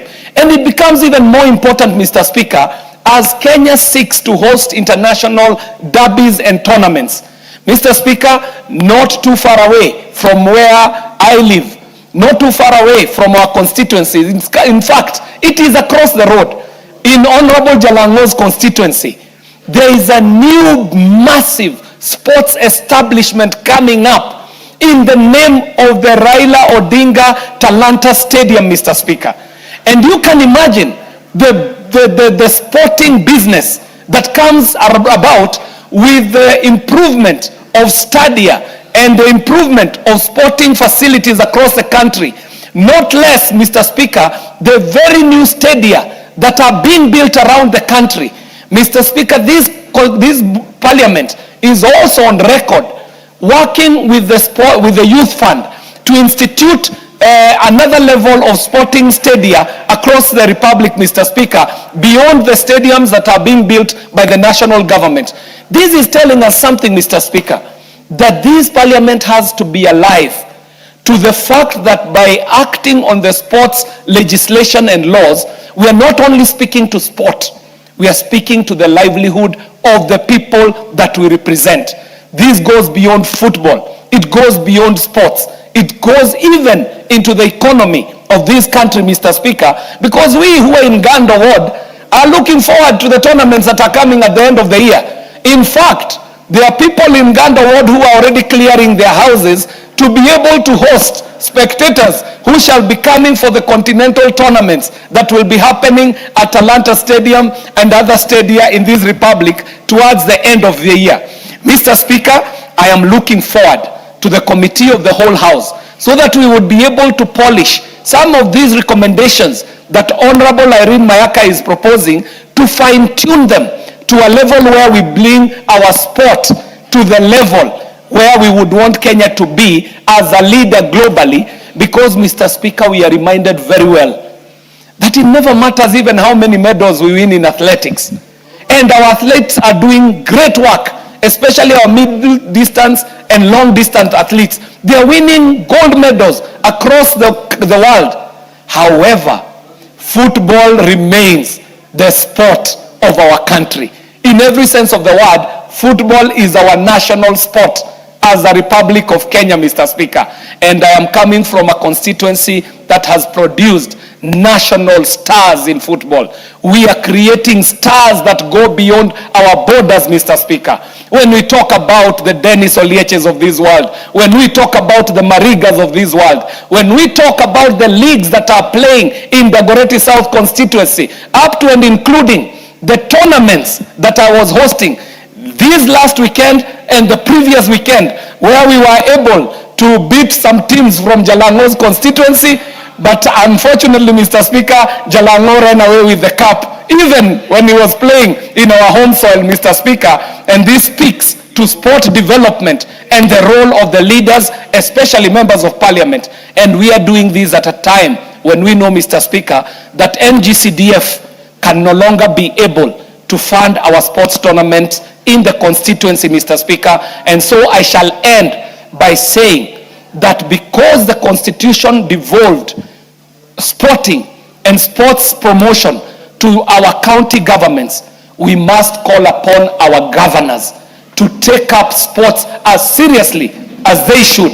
We should see governors investing heavily, not only in infrastructure, but also in the youth development of our sports people. Because when our sports people are discovered young, then that talent can be grown to the level which we are seeing happening in places like Rwanda. Mr. Speaker, I really would like to support, and I'm looking forward to the third reading and the committee of the whole house so that I can put in some good input into this very good legislative effort by Honorable Irene Maeka Nyakarerio. Congratulations, my former committee member in the committee of CII, and I know you're doing amazing jobs as a chairperson in another committee, from the committee that has produced more chairpersons than any other committee in the life of this 13th Parliament, Mr. Speaker. I thank you. Very well. Before the next speaker, let's acknowledge in the presence of both the Speaker's Gallery and the Public Gallery the following schools. Silibwet Junior of Kurusoi South Constituency, Nakuru. We also have Magenge Mixed Senior School of Bomachoge Borabu in Kisii. And also we have Kiunoyani Primary and Junior School from Makwiny in Makwiny County. And also have St. Paul's School from Samburu Central Constituency, Samburu County. And finally, the Modern Academy School from Kiminini, Trans Nzoia County. The Honorable Zamzam, and then we can come to the Honorable Meli. Asante sana Mheshimiwa Spika, na mimi niweze kumpongeza dadangu mdogo wangu Mheshimiwa Irene Mayaka kwa kuweza kuleta marekebisho katika katiba ibara 24A ambayo yameonelea kuwa ni muhimu sana, na sote katika bunge hili na imani sote tunaona kuwa ikiwa kutakuwa na udanganyifu katika michezo, wewe kama referee unalipwa kihongo, unaambiwa nataka ule mpira ukienda hivi piga firimbi useme umekwenda hivi. Mheshimiwa Spika, haya ni mambo ambayo yanatendeka sana Mheshimiwa Spika. Unaangalia goalkeeper, yeye mpira unakuja vizuri ambao anaweza kaushika Mheshimiwa Spika, anaacha mpira uingie ndani. Kwa sababu gani? Amepewa kitu kidogo ili ile timu nyingine iweze kushinda Mheshimiwa Spika. Huu udanganyifu umeweza kuwafanya wanamichezo wengi, hasa katika soka, wengi wamekuwa na kuvunjika moyo Mheshimiwa Spika. Watoto wetu kule Mombasa, nikiangalia kutoka Shanzu mpaka kule Punguvila Mheshimiwa Spika, ukiangalia watoto kutoka Mbuta wanang'ang'ana, wanacheza mpira mpaka wanaungaunga, wanatafuta yani wanaungaunga wapate pesa waweze kuja kushindana na timu za kutoka nje ya kaunti yao. Lakini Mheshimiwa Spika, mambo kama haya ndio wanafanya wale wanaisha nguvu. Unaona timu imekaa vizuri, unaona kabisa vizuri hii timu ndio imeelekea kupata ushindi na inacheza vizuri, lakini kile ukiangalia refa, ukiangalia goalkeeper ana mchezo wa goji kirba Mheshimiwa Spika. Kwa hiyo Mheshimiwa Spika, hino sheria ikiweza kuwekwa na kuzingatiwa, na hata nimemsikia ndugu yangu akisema kuwa hawa wasipewe faini ya juu. Mheshimiwa Spika, mwizi ni mwizi japo mdogo ni mwizi. Anaanza na chini, akifika juu atakuwa shabobea Mheshimiwa Spika. Kwa hiyo ikiwa hapa chini katika hizi tournaments zetu, na Mheshimiwa amezungumza Mheshimiwa Kiare, hizi mpira na mimi naona ilikuwa wabunge wanafanya vizuri sana. Siku hizi mmeziweka katika kaunti, hatusikii mpira wala ukwaju Mheshimiwa Spika. Watoto wamekaa wanahangaika kule chini, skuli zikifungwa Mheshimiwa Spika, hatuoni hizi mpira zikifanywa. Mimi ningeomba ziweze kurejeshwa katika kitengo cha wabunge ili waweze kuendelea na kazi nzuri ambayo walikuwa wanaifanya Mheshimiwa Spika. Mheshimiwa Spika, hii faini ya milioni 1 Mimi nasema Mheshimiwa Mayaka umeka chini sana. Maanake sisi tukitaka kupigana na ukora, tukitaka kupigana na hongo, ubadhirifu katika taifa, lazima tuweke sheria ambazo ni sheria ngumu. Mtu akifikiria anaenda kufungwa gerezani, anaenda kulipa milioni 5, mtu anaamua hapana, mimi sitaki hongo, acha nifanye haki, nisimame na haki. Na hivyo ndio taifa takavyokwenda mbele, Mheshimiwa Spika. Kwa hiyo hata nimemsikia Mheshimiwa Undo akisema sijui linda nani. Ikiwa hii ndio vile unavyotaka kuja na hiyo nani hiyo yenu, basi itakuwa Kenya mwairegesha miaka 60 nyuma, Mheshimiwa Spika. Sisi hapa mahali tumekaa na naangalia ile ilikuwa manifesto ya baba Raila Amolo Odinga. Ni baba Raila Amolo Odinga alisema nataka Kenya iwe na infrastructure, iwe na miundo misingi, iwe inaweza kukaa vizuri. Lakini Mheshimiwa Undo nimeona ni wenu kule akizungumza kuwa hataki hayo maendeleo, anataka freedom of speech. Mheshimiwa Spika, uhuru wa kuzungumza huko, lakini huo uhuru wa kuzungumza atakuja kuulizwa tunataka ajira hana, tunataka hospitali hana, tunataka sijui stadium hana. Mheshimiwa Spika, lazima wajue kiongozi wa taifa ni yule ambaye amekaa kaelekea vizuri, akajua hawa vijana oil refinery ikija kule Lamu, ile oil refinery inaweza kufungua uchumi wa taifa, vijana wote wakapata ajira pale ndani ya bahari. Kila dakika 4 iwe meli inaingia ya kuleta vifaa na kuleta biashara, vijana watakuwa wanajiajira. Na hiyo ndio akili ya William Samoei Ruto, Mheshimiwa Spika. Kwa hiyo ilikuwa tu by the way niweze kumwelekeza ndugu yangu Undo, nimwambie wakati mwingine kama mnajipanga katika uongozi wa juu, ndio kama vile Mheshimiwa Rais William Samoei Ruto anasema jipangeni na mimi nimejipanga. Kwa hiyo sisi tunajua pale mbele mambo yatakuwa sawa, nyinyi njooni na sisi tutakuja, lakini Kenya wanataka maendeleo. Mheshimiwa Spika, nikirudi katika mada ya leo, ukiangalia katika nini ya kimataifa, wale ambao wamesimamia michezo katika anga za kimataifa wameweka penalties ama wameweka fine ambayo ni kubwa sana, na wameweka mazingatio mazito ambayo kwamba hata ule mpira wa kitaifa sisi leo tunaupenda. Mimi ni Manchester United, baba alikuwa Arsenal, lakini mimi nilimpenda hivyo hivyo japokuwa mimi ni Manchester United. Mheshimiwa Spika, utaona Kenya kila mtu anakimbia ule mpira wa kimataifa. Kwa nini? Umewekwa kwenye nidhamu kuanzia chini mpaka pale ulipofika juu. Lakini ukija hapa Kenya katika taifa letu, watu wanahongwa huku, mwingine anahongwa huku, mwingine hata leo sasa mimi nikijaribu kuzungumza, jamani, mheshimiwa tu hapa anatuambia kuwa hii itolewe. Jamani, inatolewa vipi? Sisi wenyewe tuwaona ni ndogo hii fine, kwa sababu tunataka na sisi tupate kina Ronaldo kutoka hapa Kenya. Tunataka na sisi tucheze mpira kama vile Cameroon, kama vile South Africa, na wengine wanabobea wanafika katika anga za kimataifa, Mheshimiwa Spika. Lakini hii match fixing na betting ndio zimekuja kuharibu hili taifa. Mimi kama hao mambo yanaendelea, mimi nazidi kuyakemea na nikwambie Mheshimiwa Irene Mayaka, Kisii ama ni wapi kule Nyamira, msipomchagua huyu mama kama mama county wenu, tumregeshe hapa bunge, haya mambo mazuri anayopangia taifa hamtaweza kuyaona. Kwa hiyo mimi nakupongeza sana na niseme Mheshimiwa Spika, mgema kisifiwa tembo litia maji. Na hapa tulipofika sasa ni mambo kangaja huenda yakaja na yashafika bungeni. Mheshimiwa Spika, lazima tuangalie hino sheria iweze kupita. Mimi nangoja kuja kusoma mara ya 3 Mheshimiwa Spika, niweze kujikakamua kama mama Mombasa County ambayo tulikuwa na kina Abbas, the best goalkeeper in Kenya ilikuwa Mahmoud Abbas kutoka Mombasa County, lakini walikuwa na nidhamu wakati wa kina Mlamba, wakina nani, nilikuwa nasikia tu ule mpira ukichengwa, sisi tulikuwa wadogo, lakini ilikuwa mpira unachezwa kwa nidhamu. Saizi watu wamezunguka watoto wadogo wale, vingine wanawafanya vingine. Hata Mheshimiwa Mayaka, ni jambo lingine ambalo ungeweza kulieka pale. Wengine watoto wanaenda kucheza mpira vizuri, yule goalkeeper anarudi nyuma anafanya pia yule ambaye anawafunza kule anarudi nyuma anawafanya mambo mengine. Kwa hiyo ni mambo ambayo tuangalie toka chini tunavyokuza talanta. Hii sheria iweze kufuatwa kwa msururu ambao uko sawa. Watoto wetu wakienda kucheza mpira pia waangalie viwanja vyao viko sawa. Ndio maana unaona hapa wengine hawataka kusema Mheshimiwa Spika, lakini mimi najua ile Talanta Stadium inawaumiza wengi sana. Haijajengwa pale Nairobi peke yake. Kule Mombasa pia tuna stadium yetu ambayo ilikuwa imekaa, lakini Mheshimiwa Rais ametuwekea 1.5 billion ili tuweze kukuza talanta za watoto wetu. Ukiangalia pale Likoni kumewekwa stadium nyingine. Ukienda kule Kwale, Mheshimiwa Spika, kuna stadium kubwa ambayo imejengwa na William Samoei Ruto. Kwa hiyo sisi tunasema mtu akiwa anafanya kazi apewe sifa yake. Na nyinyi mtazungumza hapa kwa sababu ulianza. Mimi mambo Mombasa huwa najua kuyamaliza.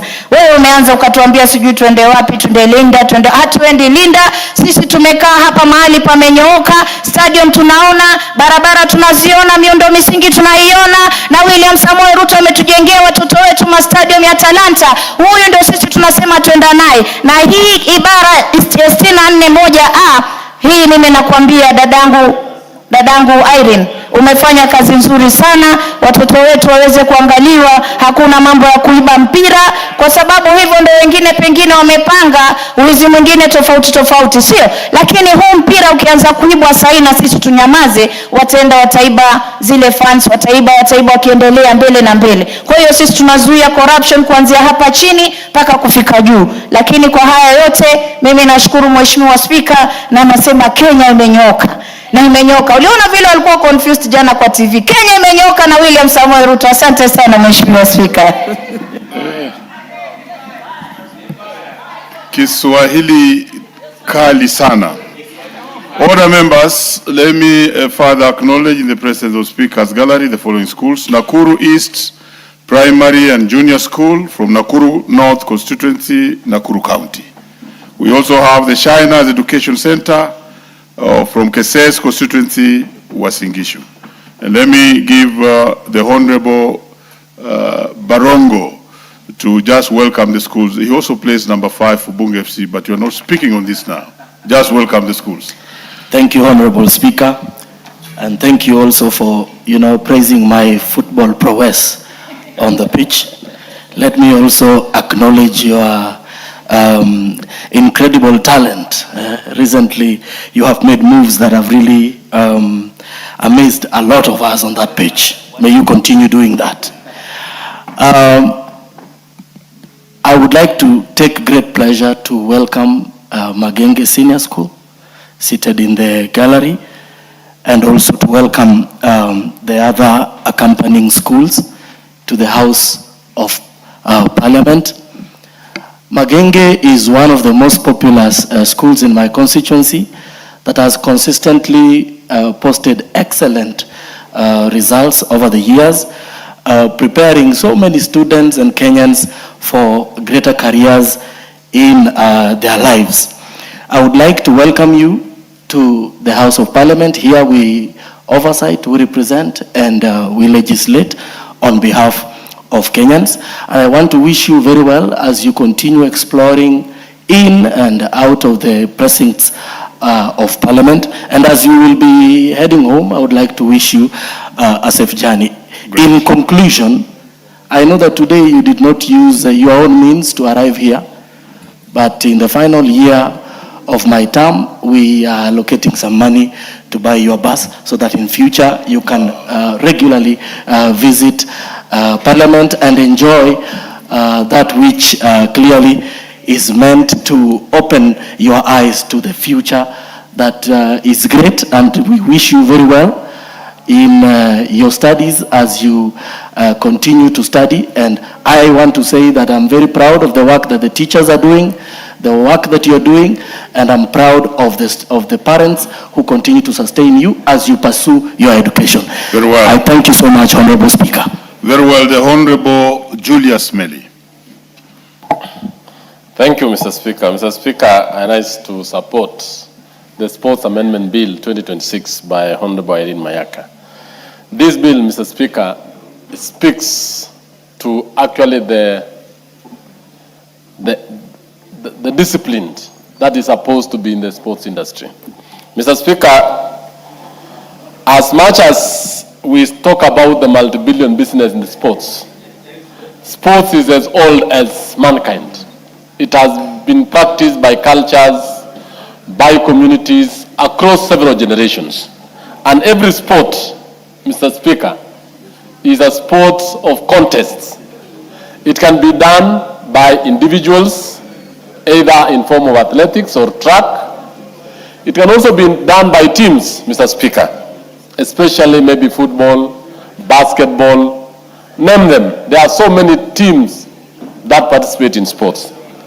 Mr. Speaker, this bill is actually the software which we need in this country to manage sports and put Kenya the rightful place in the international arena. Mr. Speaker, our president has done immensely, especially in establishing sports fields, stadiums. Every county, most of our counties today, I was in Wajir, we were in Busia, we were in Bungoma when we had Madaraka Day. The kind of what our president has done in a record 3 years, very few administrations in this country have done since independence. When we look at Talanta Stadium, or what we call Raila Odinga International Stadium, it is one of its own kind in this region. No country can compare with it in this particular part of the world. To make sports actually a game that is going to be very supportive, that is going to thrills everyone. For example, what we are talking about as we speak today, when you see football in this country, and many members in this house are fans of football, and every time when a game is played and there is no discipline, there is much manipulation, there is much bribery, there is much corruption, you realize that Kenyans across at times participate in betting. Mr. Speaker, what this bill tries to cure is to really to bring discipline into the football games, into all sporting activities. And it is putting Kenya in the world map. Every sport or every time a game is manipulated, let me use that right word, it is actually results are corrupted. Every time a sport is bribed, the faith and the discipline and even the enthusiasm of the sports person or morale goes down. In effect, as a teacher, Mr. Speaker, you will realize that students, fans fight and they cause serious injuries even as a result of this manipulation. They even actually demotivates the players themselves. I've seen cases where we have match fixing. Match fixing actually kills the morale of the coach, it kills the morale of the participants, it kills the morale of the fans, it kills the morals of the sponsors, the people who give money to ensure that these games go on. So in effect, this bill is trying to create actually an environment where we are going to grow sports in this country and make Kenya the star of Africa as it is, and to make it a place where we can host international sports. In this particular bill, Mr. Speaker, I want to just say that Irene has done a good job, and especially on 2 or 3 main issues. One, in section 2 or cap 2 to 3, she tries to explain, this bill tries to explain what is sports manipulation. What does it entail? Up to now, the sports amendment bill or the sports bill has never explained about issues of manipulation, fixing, bribery, and even buying. Let me use, not buying or participating in corrupt deals to actually give wrong results. In clause 2, in clause 3, Mr. Speaker, it gives powers to Sports Kenya. This is an institution which is very strong in this country, to investigate, to bring into book people involved in manipulating results out of sports. Mr. Speaker, this has been actually one thing. Every other time when we have issues of sports manipulation or actually manipulating results, the victims end up without any recourse. But now this bill gives powers to Sports Kenya to carry out the investigation, give reports, and be able to table those reports and take corrective measures to those who are involved in it. Honorable Speaker, this is a very important thing. When we look at the Football Federation, when you look at the Olympic Games, when you look at all Africa Games and all sporting entities across the globe, they have a cause of recourse in the event that there's a dispute that arises out of match manipulation. Mr. Speaker, we also have the issue of sports tribunal. Actually, it gives the mandate of Sports Kenya to ensure that the sports tribunal be able to listen and be able to carry out a determination if there is any dispute arising out of the manipulation that is coming out. And more importantly, if there's a dispute that has come out of any football, any track field events, or any other particular activity.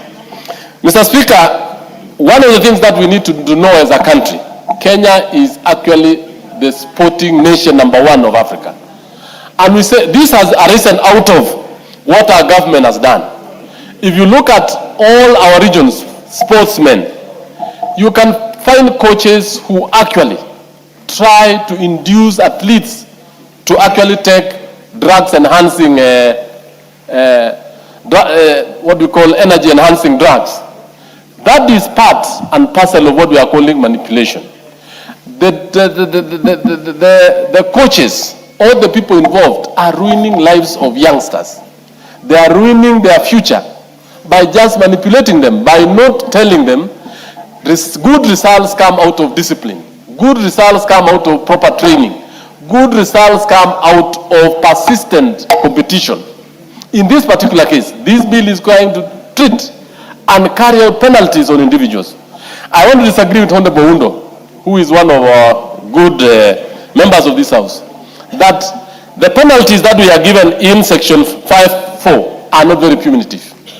Imagine the lives of youngsters ruined as a result of match fixing. For example, an upcoming football club. For example, an upcoming athlete who has been cheated or who has been actually induced by coaches to take enhancing drugs to participate in athletics. They will never recover. And the penalty that we have here is even, I want to say, is not punitive enough to stop this very bad behavior.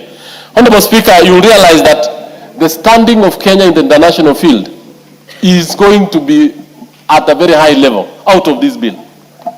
That right now we will be recognized as having a discipline, a working legislative act, which will be able to allow even more international sporting activities be carried out in this country. Lastly, Honorable Speaker, you will realize that this particular bill is looking into that Kenya sports betting industry. I want to speak to that because we bet for good results. Youngsters and people across the globe have a very strong market through proper run games. Imagine individuals, investors have put their money and the sport is manipulated. They lose trust and then therefore the industry will collapse. And this one is a very important thing. Lastly, look at our schools. And I want to laud what our government has done, Honorable Speaker, that the President has managed to employ 120,000 teachers to carry out learners and develop talents. The employment of 120,000 teachers is equivalent to, Honorable Speaker, and I want to tell the country, about 24 years. By previous administration have been employing 2,500, at most 5,000. 2,500, 5,000. It will have taken this country a record 30 or 40 years to employ that group of teachers. And this is where talent are being actually developed, it is being grown, and we are asking that let this talent of sports be disciplined from basic school all the way to universities. I support, and I think we need. Daktari Makali Mulu. Yeah, thank you so much, Honorable Speaker, for this opportunity. Honorable Speaker, I want to join my colleagues in appreciating the good work being done by Honorable Mayaka, who happens to be the chairperson of my committee. It's a statement of fact, Honorable Speaker, that Honorable Mayaka, being a first-termer, has actually performed beyond expectation. And that's why she has won a number of awards for the good work she is doing. And this is one of them. the Sports Amendment Bill 2026, Honorable Speaker. When I look at this bill, Honorable Speaker, it is a bill which is intended to provide a legal framework which at the end of the day will improve integrity of our sports in the country, Honorable Speaker. Honorable Speaker, this animal called sports manipulation, or fixing of matches, Honorable Speaker, is a common problem. And it should be of concern to every Kenyan, either a sportsman or a sportswoman, that this is happening. Why am I saying so, Honorable Speaker? This is because the manipulation, Honorable Speaker, renders a number of things become, some of the things become very, very useless. One of them, Honorable Speaker, is that we know it takes a lot of time to train to be an excellent sports person. And in a situation where we allow fixing of either a match or an event, Honorable Speaker, what happens is basically then, Honorable Speaker, that effort is actually not rewarded accordingly, Honorable Speaker. Honorable Speaker, we have also seen a case where a team or an individual would underperform for purposes of the opponent winning for a desired future gain, Honorable Speaker, so that at the end of the day, you underperform so that the other person wins, and at the end of the day, then you are able to be rewarded for that, Honorable Speaker. Honorable Speaker, what has that done? It makes teams, Honorable Speaker, which are not the best win. And imagine, Honorable Speaker, you have gone to a stadium, Honorable Speaker, and you have paid for your ticket, hoping that you will get the best out of the match, and then at the end of the day, Honorable Speaker, there is match fixing, and the team, which is not the best team, wins. I'm sure you agree with me, Honorable Speaker, that you will not have gotten value for money. So in that case, Honorable Speaker, I think that's why I want to agree with these amendments. And one of them, which I totally agree with the Honorable Speaker, and I wish there was a way of enhancing it, is how we are saying, if you are caught to have participated in manipulation of either a match or another thing, Honorable Speaker, that you pay a fine of 1 million shillings. Honorable Speaker, I think really this should be enhanced so that the penalty becomes more punitive, Honorable Speaker, and then in that case, then you can stop this thing. The other thing, and which is also very interesting, Honorable Speaker, is what we are saying, that, Honorable Speaker, if it happens that you have manipulated a match, Honorable Speaker, the proceeds of that should also be taken over by the state. Another good proposal, Honorable Speaker, because there will be then no reason why you should go to that extent to manipulate, Honorable Speaker.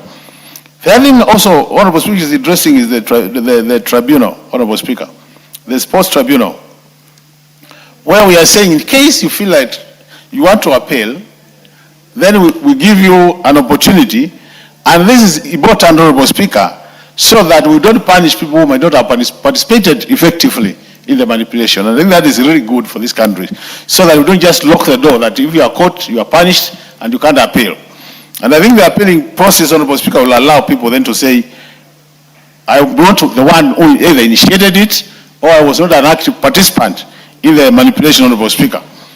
But, Honorable Speaker, looking at this bill, Honorable Speaker,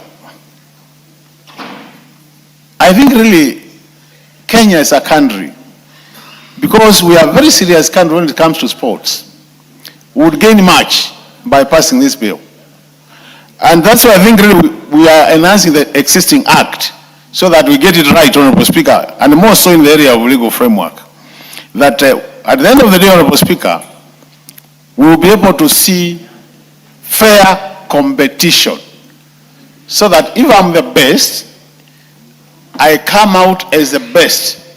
And on the basis of emerging out as the best, Honorable Speaker, I'm rewarded accordingly. To me, that is very, very important. And that's why I want to join all the colleagues who have spoken about this bill, Honorable Speaker. That's why I want to say I really support it 100%, Honorable Speaker. And that's why I'm saying I will be during the third reading, I'll be here to make sure that all these amendments, Honorable Speaker, are carried. I would just wish that, Honorable Speaker, that we've seen a situation where the second reading takes place. I know now we have about a year to go, Honorable Speaker. Because I've been in this house for long, I hope that the house business will be able to fast track the third reading so that we get this bill behind us. Otherwise, we will not be surprised, Honorable Speaker, to find this coming in the next Parliament. So we have about 6 months of active work in the House, because I'm sure from March not many people will be here. So I wish that we could just fast track it and this becomes an act of Parliament. It will help this country and it will go a long way, Honorable Speaker, to make sure that our sportsmen and women are rewarded accordingly. With those many remarks, Honorable Speaker, I want to support this bill and wish Mayaka well as she moves to the next stage with this bill. Thank you. Very well, honorable members. We have the following schools in the public gallery and the speaker's gallery, and we want to acknowledge their presence in this house. Itibo Boys Primary School from Kitutu Chache North, Kisii County. We also have Chemamul Boys High School from Belgut, Kericho. And we also have Mount Ararat Shiner School from Anaiboi, Ainabkoi constituency in Wasingishu. And then we have Sururu Second School from Njoro constituency in Nakuru. Having done that, the next to speak on this is the Honorable Karoli Omondi. Okay, let me allow the Honorable Member for Kisii to welcome the students, and then we can listen to... Thank you, Mr. Speaker. Indeed, it's a privilege to have our daughters and sons in the house, and I want to welcome them, all of you. It's a privilege. I don't take it for granted. You will learn so many things on responsibilities.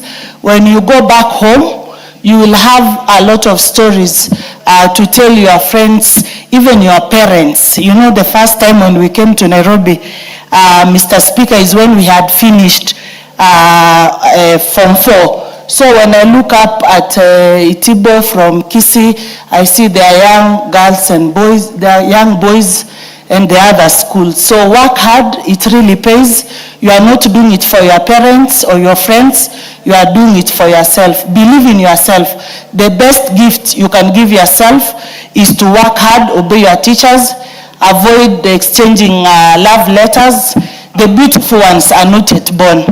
Thank you, Mr. Speaker.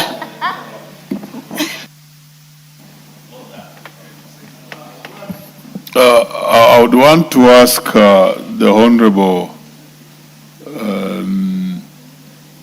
Karoli, maybe allow other members to speak to this because you are representing the chair, and then we bring you later. So let's have Honorable Jalango. Thank you so much, Mr. Speaker.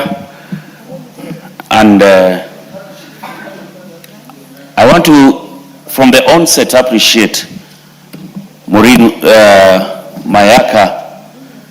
Irene Mayaka for this bill. The punitive way that we want to deal with those people who are involved in match fixing. Match fixing is criminal. Some of us here were born and it is our talents that got us to be known, to be able to make a name and even be here. Can you imagine if everything that you are doing is already predetermined? Match fixing, Your Excellency, number one, creates loss of trust. Loss of trust in the competition, loss of trust in the games, loss of trust even in the players. I really know that even you, Mr. Speaker, seated there today, you would have wished to be in the gallery today to speak into this as a sportsman.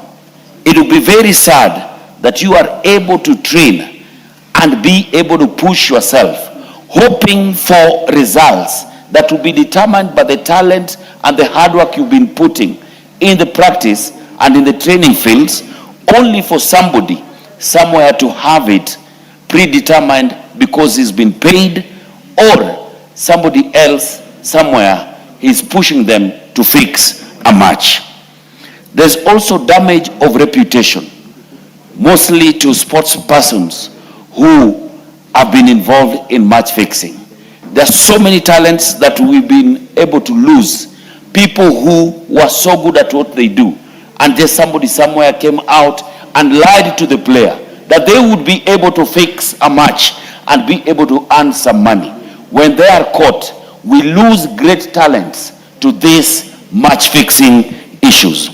That the financial losses that comes into this thing is even bigger.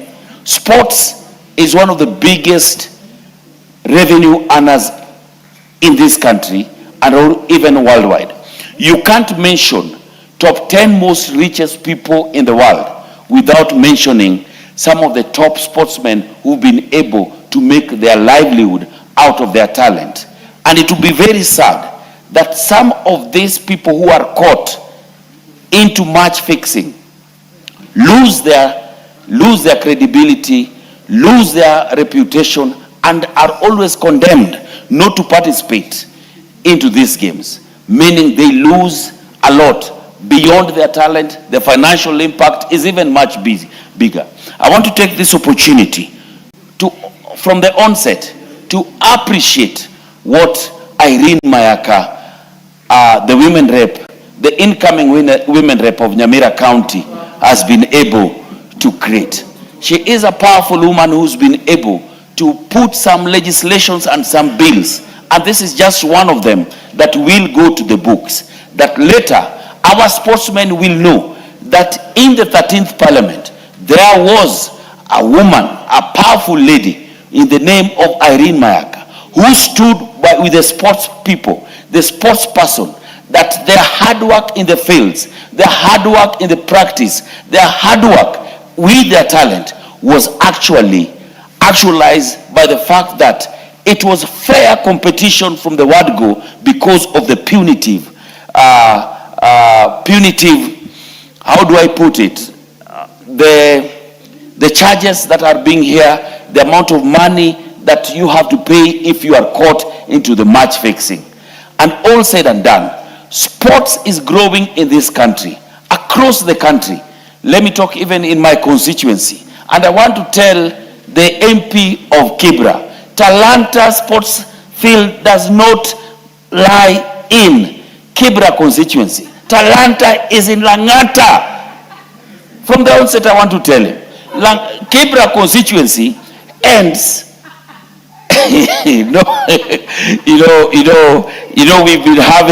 We've been having a back and forth around where does Raila Odinga International Talanta Stadium lies. It is in Langata constituency, Karen Ward.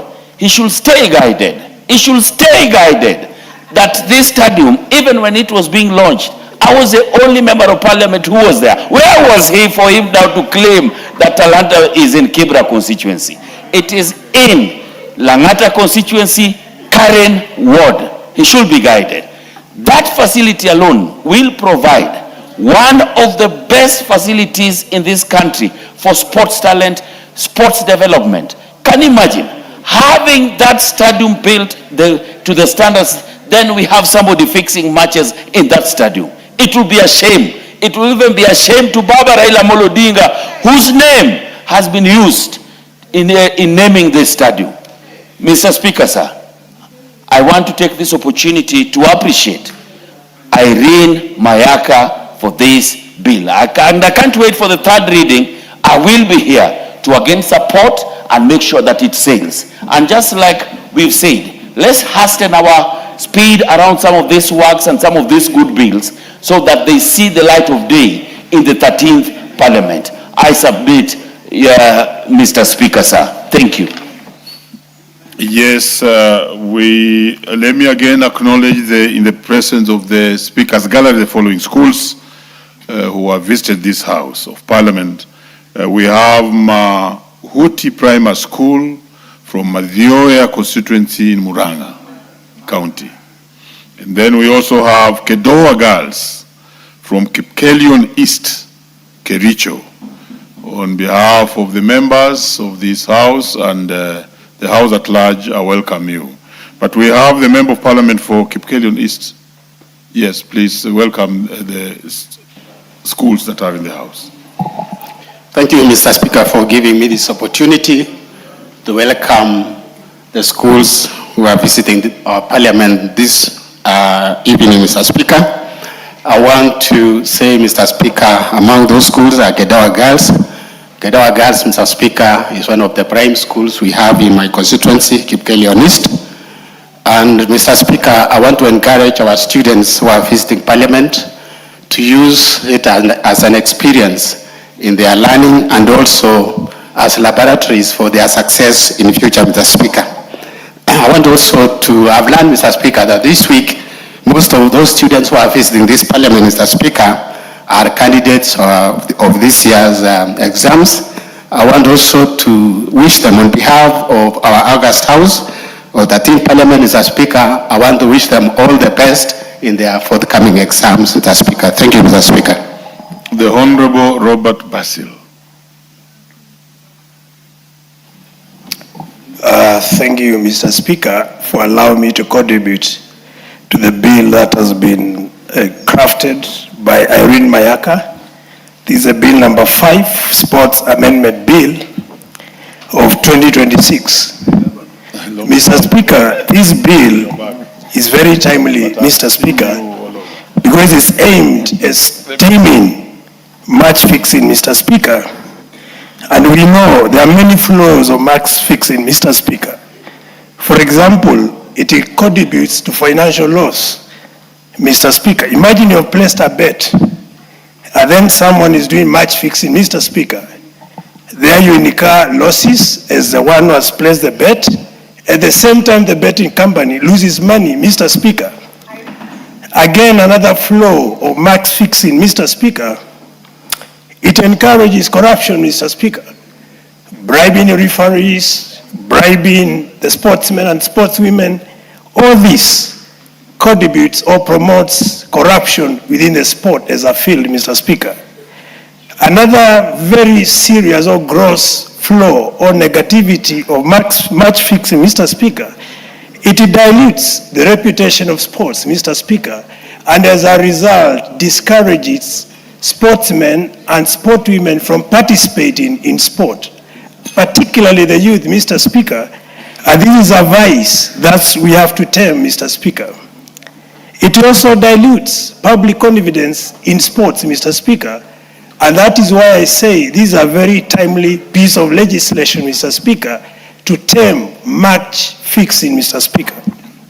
Mr. Speaker, the ultimate goal of this particular piece of legislation is to promote integrity, Mr. Speaker, and that will align ourselves with Article 10 of the Constitution that promotes integrity and fairness. More so in this perspective in competition, Mr. Speaker.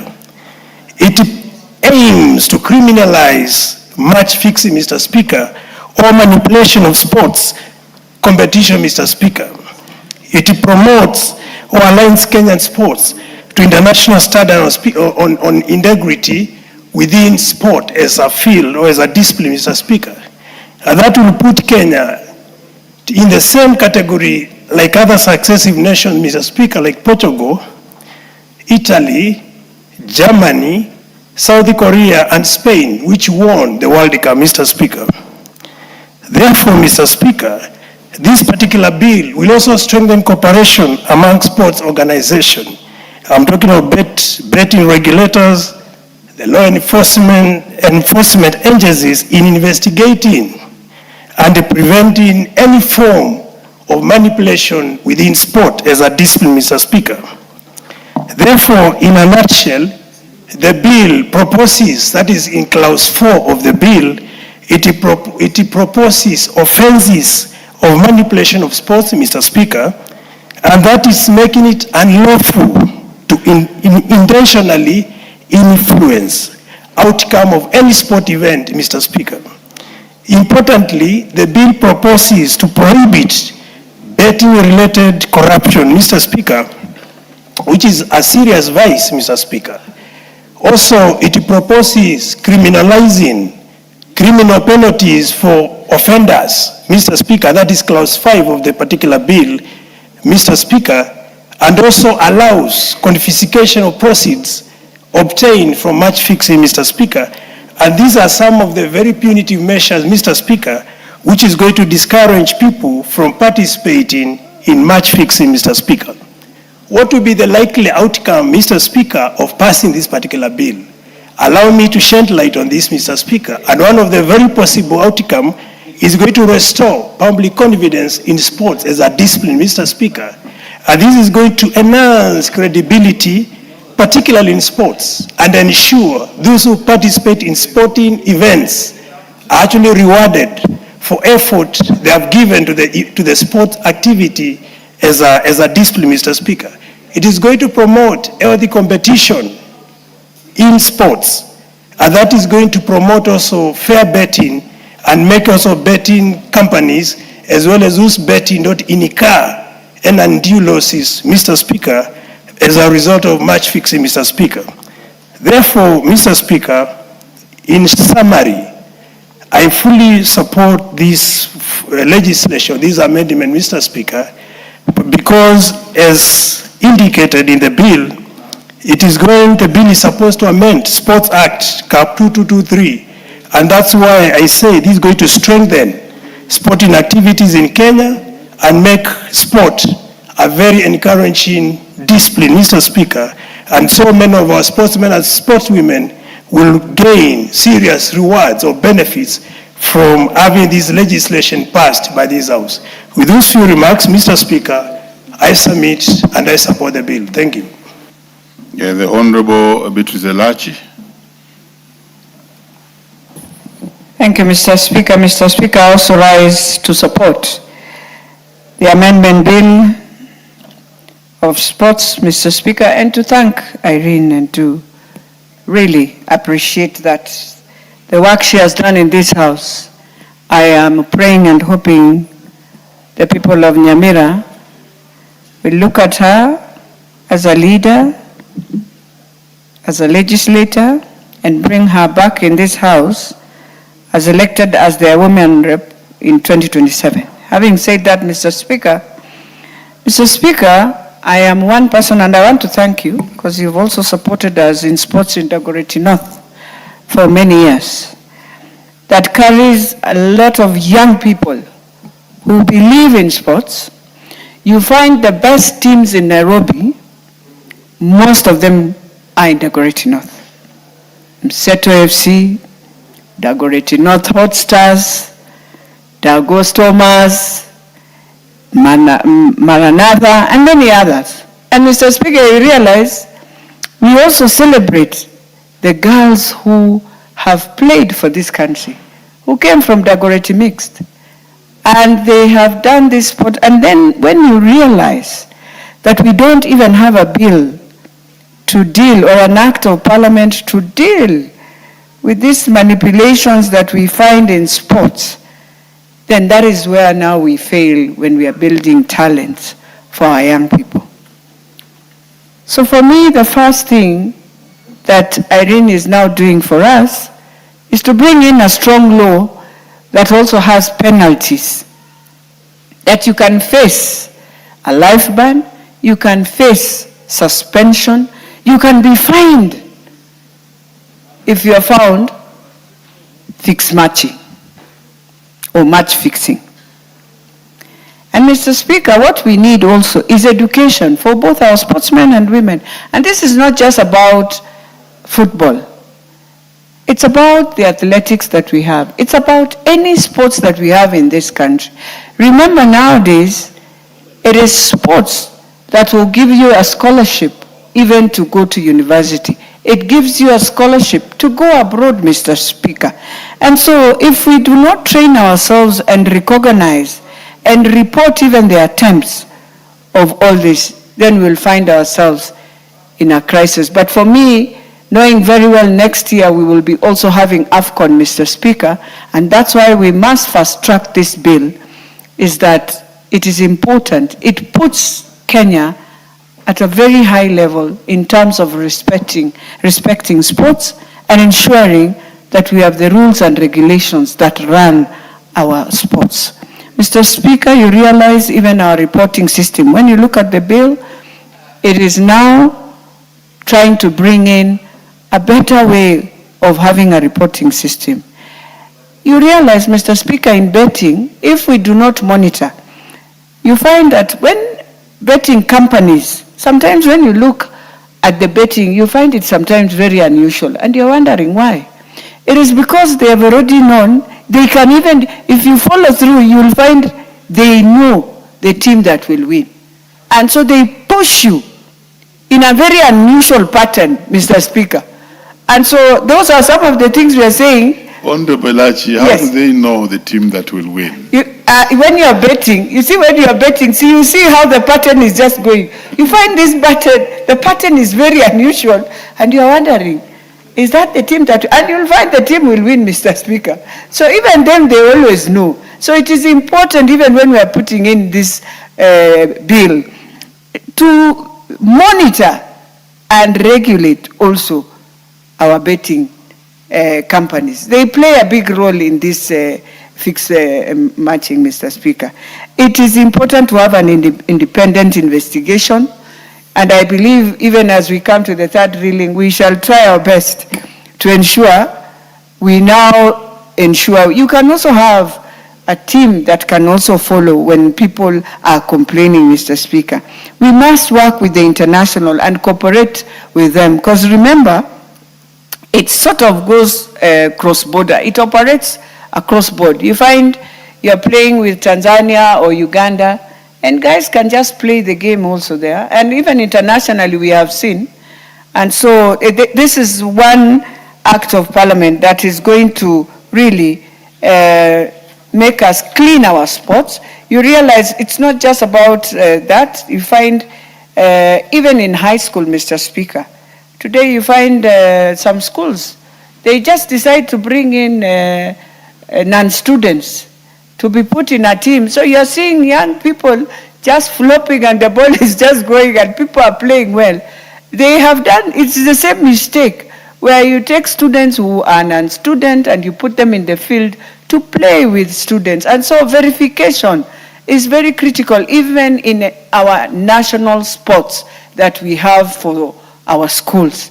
We must do verification that students who are in those games are students of those schools, not a school where you decide it is rugby and you have brought in the real professionals to play rugby with young students and you wonder what is happening. And when you look at them, you realize, that person is supposed to be in campus, not in high school. So those things are there, Mr. Speaker. And when we are dealing with this bill, we have to also look at that also. So it's important because this is the only place where you find young people can even be employed. You remember, Mr. Speaker, when we were in high school and you were a good volleyballer, you were a good player of basket, you'd be taken by the companies. I don't know what happened to that. And we need to bring that trend back. It used to help many young people in high school. They will finish playing. When they close school, you go play for transport, Transcom, all those girls from Mukumo, from Moi, they would go, Lugulu. They were the best volleyballers, and that is how they joined all these national sports that we could see those days. And I'm hoping with Safaricom Dimba, they can also do the same. Because Safaricom is supporting our young people, yes, but we need to ask ourselves, how do they move to now the next level? They will go regional, Mr. Speaker. You'll find our students in Rwanda performing very highly. And so we have to also, even as we do all this, agree that it is important to create sports to be sports where people will benefit the way students in the US are benefiting in Europe, and so our young people the same. So for me, the most important thing, I have had many of us, some complaining about the fine. Mr. Speaker, the fine needs to go even higher, because don't forget, you kill. You realize when you are banned in athletics, when you have done doping, you are banned sometimes life. You're given a life ban, Mr. Speaker. And so let us be serious. If we want to make this sector become a sector that can help our young people, let us put in rules and regulations and laws that can support the whole system, Mr. Speaker. And therefore, I want to thank Mayaka and to tell her it's not just me. I think the girls who are right now in Morocco will celebrate you because we were with them when you told them that you are you're coming into Parliament to ensure this bill goes through, and we are praying for them. I am hoping the under-17 will perform, and I know they will perform. They've gone to the World Cup. This is the second time they are pushing themselves. So let us wish them well and let us support them as much as they are far. They are not far, they are in Morocco, but let us support them. With those few remarks, Mr. Speaker, I beg to support, and I hope, as everyone has said, that we shall push this bill and ensure we pass it before we go for our long recess. Thank you. The Honorable Umi Harun.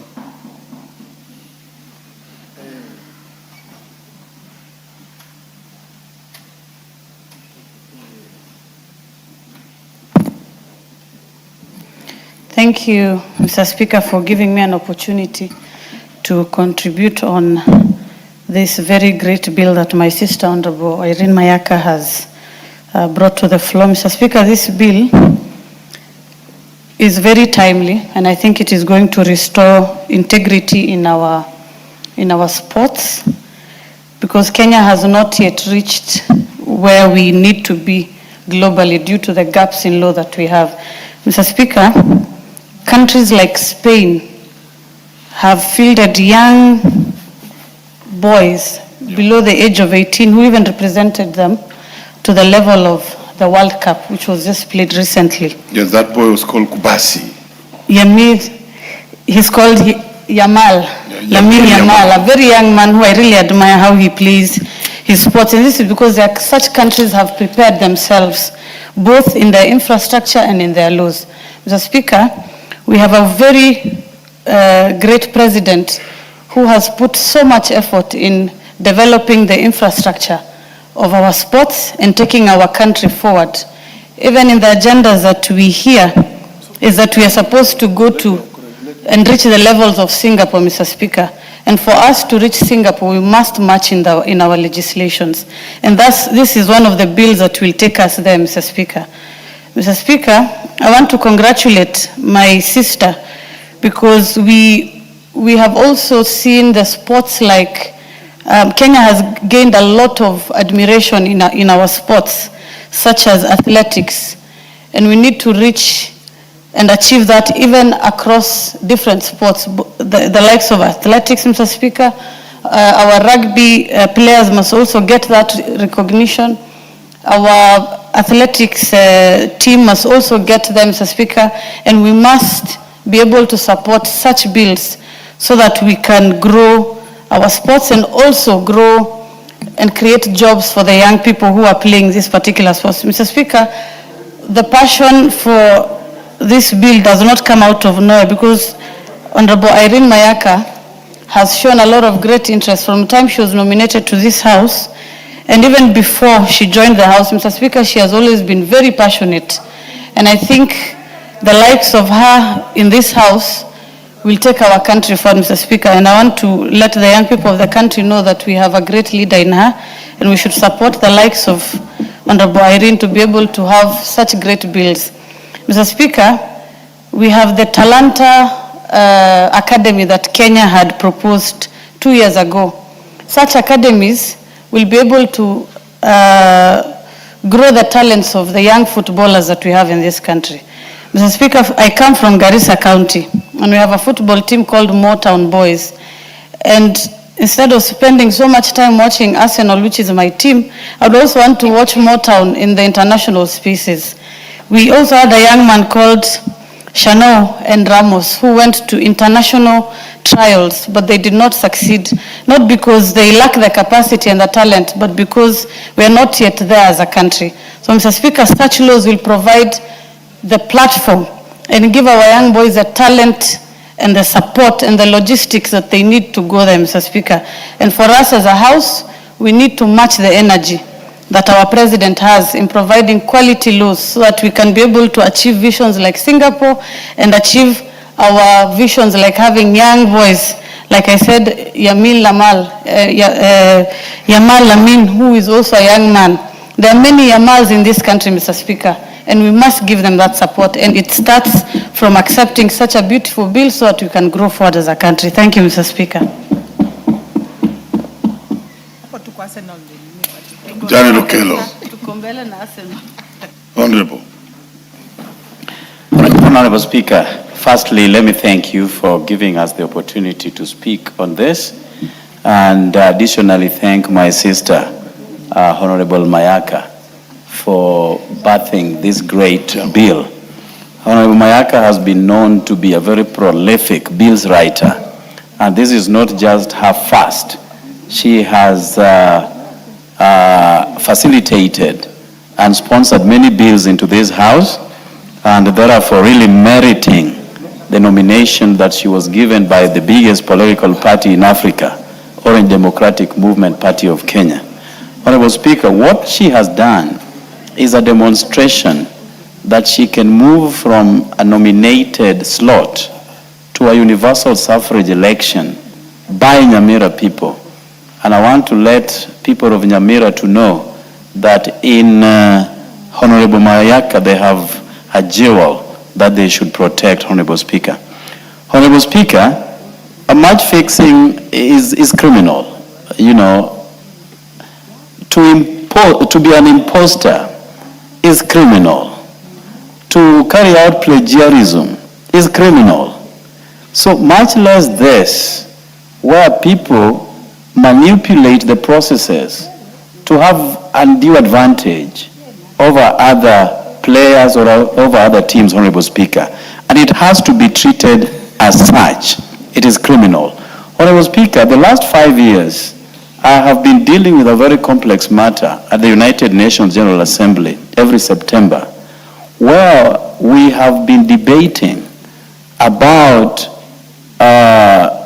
sports trafficking involving football together with athletics, Honorable Speaker, where you have crooks taking advantage of very young, innocent, ignorant children under the guise of registering them and plugging them into football clubs abroad, Honorable Speaker, only for these innocent children having been taken full advantage of, including their parents, paying agents that do not exist, or agents who are just out to make money, Honorable Speaker. They land abroad only to realize that those clubs never exist. Whatever they were promised is not there, and they have to now contend with cold weather on the streets abroad. So this is kind of closely related to the subject at hand, Honorable Speaker. Honorable Speaker, I'm glad that you are two in one. You have been a teacher, and I believe you've been coaching football in schools where you taught. And additionally, Honorable Speaker, you play for Bunge FC. And you understand all the rules attendant to football, Honorable Speaker, or soccer for that matter. And you have seen firsthand how certain times people use crooked means to unduly give themselves a win, Honorable Speaker, something which is criminal and has to be treated very much as such, Honorable Speaker. Honorable Speaker, I watch football. I watch the recently concluded World Cup, Honorable Speaker. I was more interested in seeing African teams play. Whereas I am an amateur player because, Honorable Speaker, you know me as a runner. And running I do, Honorable Speaker, both 800 and 1500 meters, including walking race, Honorable Speaker, where I have received lots of awards, both in Bunge and outside Bunge. But I could see that African teams were not treated with dignity especially with the officiators of those matches, Honorable Speaker. African teams were edged out at preliminary stages, not because they never qualified, but because I believe that they were prejudiced by the officiators, Honorable Speaker. I watched the last one, the Egypt versus, I think, Spain, and I could see, Honorable Speaker, that they did not have to be edged out at that particular level. At least Morocco proceeded to the 16 rounds, Honorable Speaker. But we could have done much better if everybody played by the rules and no one enjoyed any advantage over the other, Honorable Speaker. Honorable Speaker, match fixing must therefore be addressed. We have FIFA, which is charged with the responsibility of regulating everything around football, Honorable Speaker. We understand that they cannot spread their tentacles that wide, but at least they need to start somewhere where those who have been charged or have participated in this criminal act must be gotten rid of, at least for 5 years, or even more, for not playing by the rules, Honorable Speaker. But we haven't seen FIFA flexing its muscles and using its teeth to bite where it should, Honorable Speaker.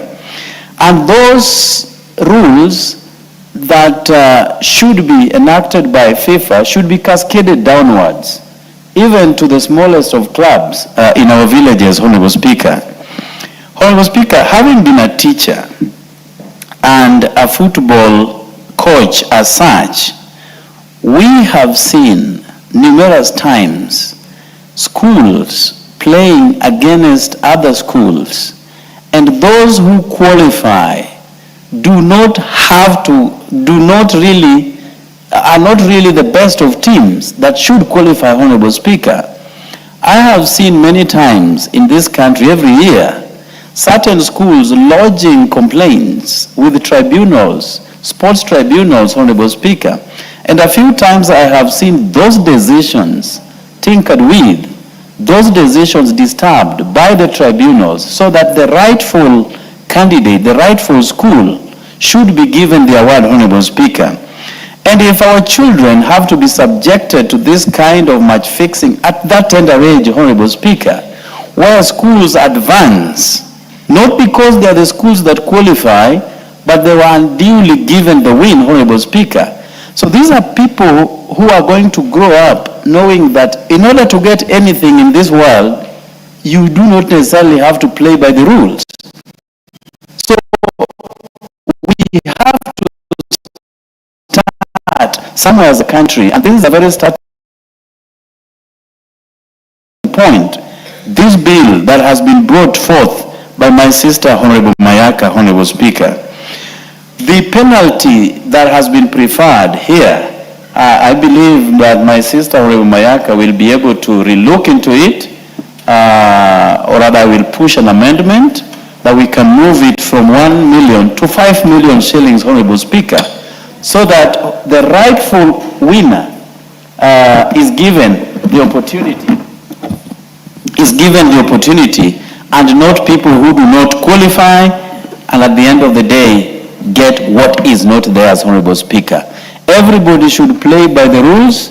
Everybody should be subjected to our laws as a nation. And this is going to be a very good starting point. If we do so, Honorable Speaker, pray and believe and hope, not against hope, but hope, that one time in our lifetime, Kenya is going to represent us as a nation in the World Cup, Honorable Speaker, sooner than later. I thank you for the opportunity, Honorable Speaker. I hope you will stay to see Kenya play the World Cup. But Honorable Jared, when you are introducing me from the football circles, I'm not ordinary. I am actually an ex-international, because by 1988 I'd had a call in the national team. Let's listen to the Honorable Patrick and then Jack Wamboka. Thank you, Mr. Speaker, for giving me this opportunity. And I wish to congratulate my sister Irene Mayaka for this this amendment.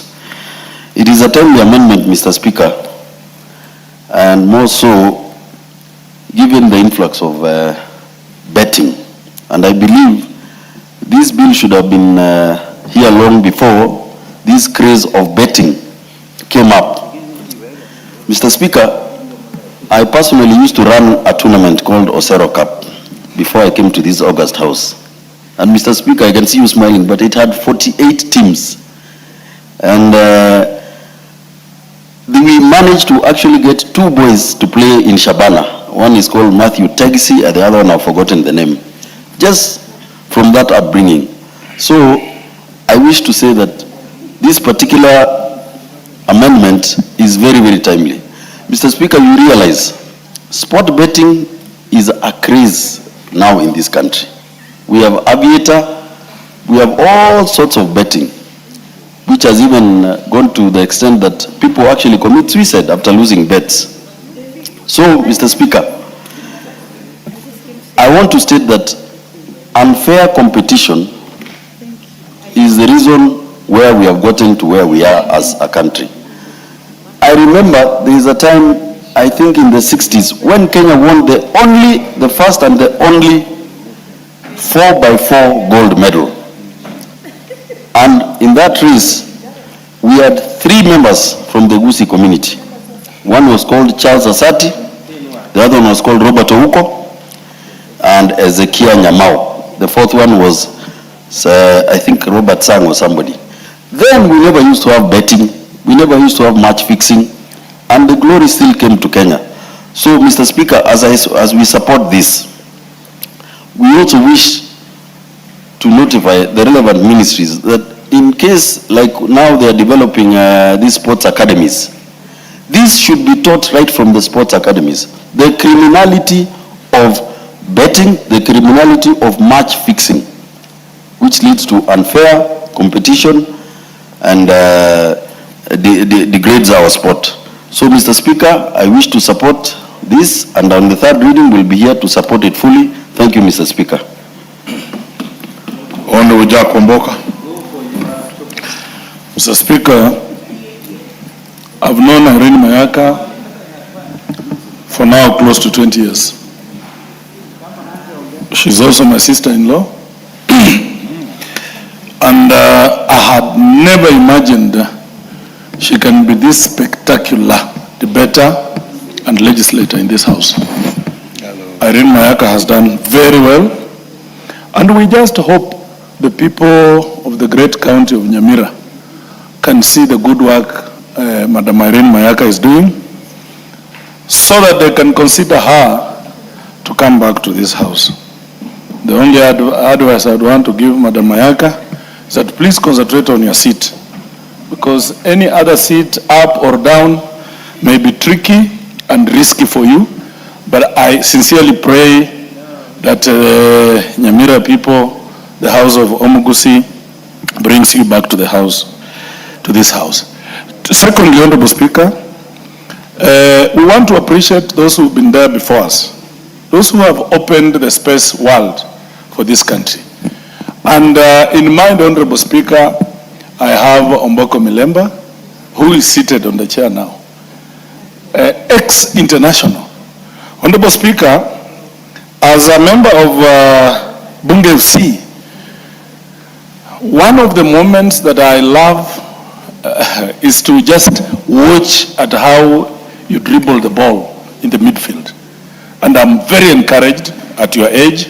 I think young people, young sportsmen and women should emulate such kind of people, and the discipline. You know, we would be on the field, and when someone is substituted, they don't feel it, they don't like it, they blame the coach. But Honorable Speaker, I have never seen the mighty walking midfielder throw tantrums on the field, Honorable Speaker. Football being what it is, sports being what it is, it must be regulated, Honorable Speaker. And this has come in very timely, because sport is now a very big business, Honorable Speaker. The betting firms are making a lot of money from sport. If left unregulated, Honorable Speaker, we then do not have a country.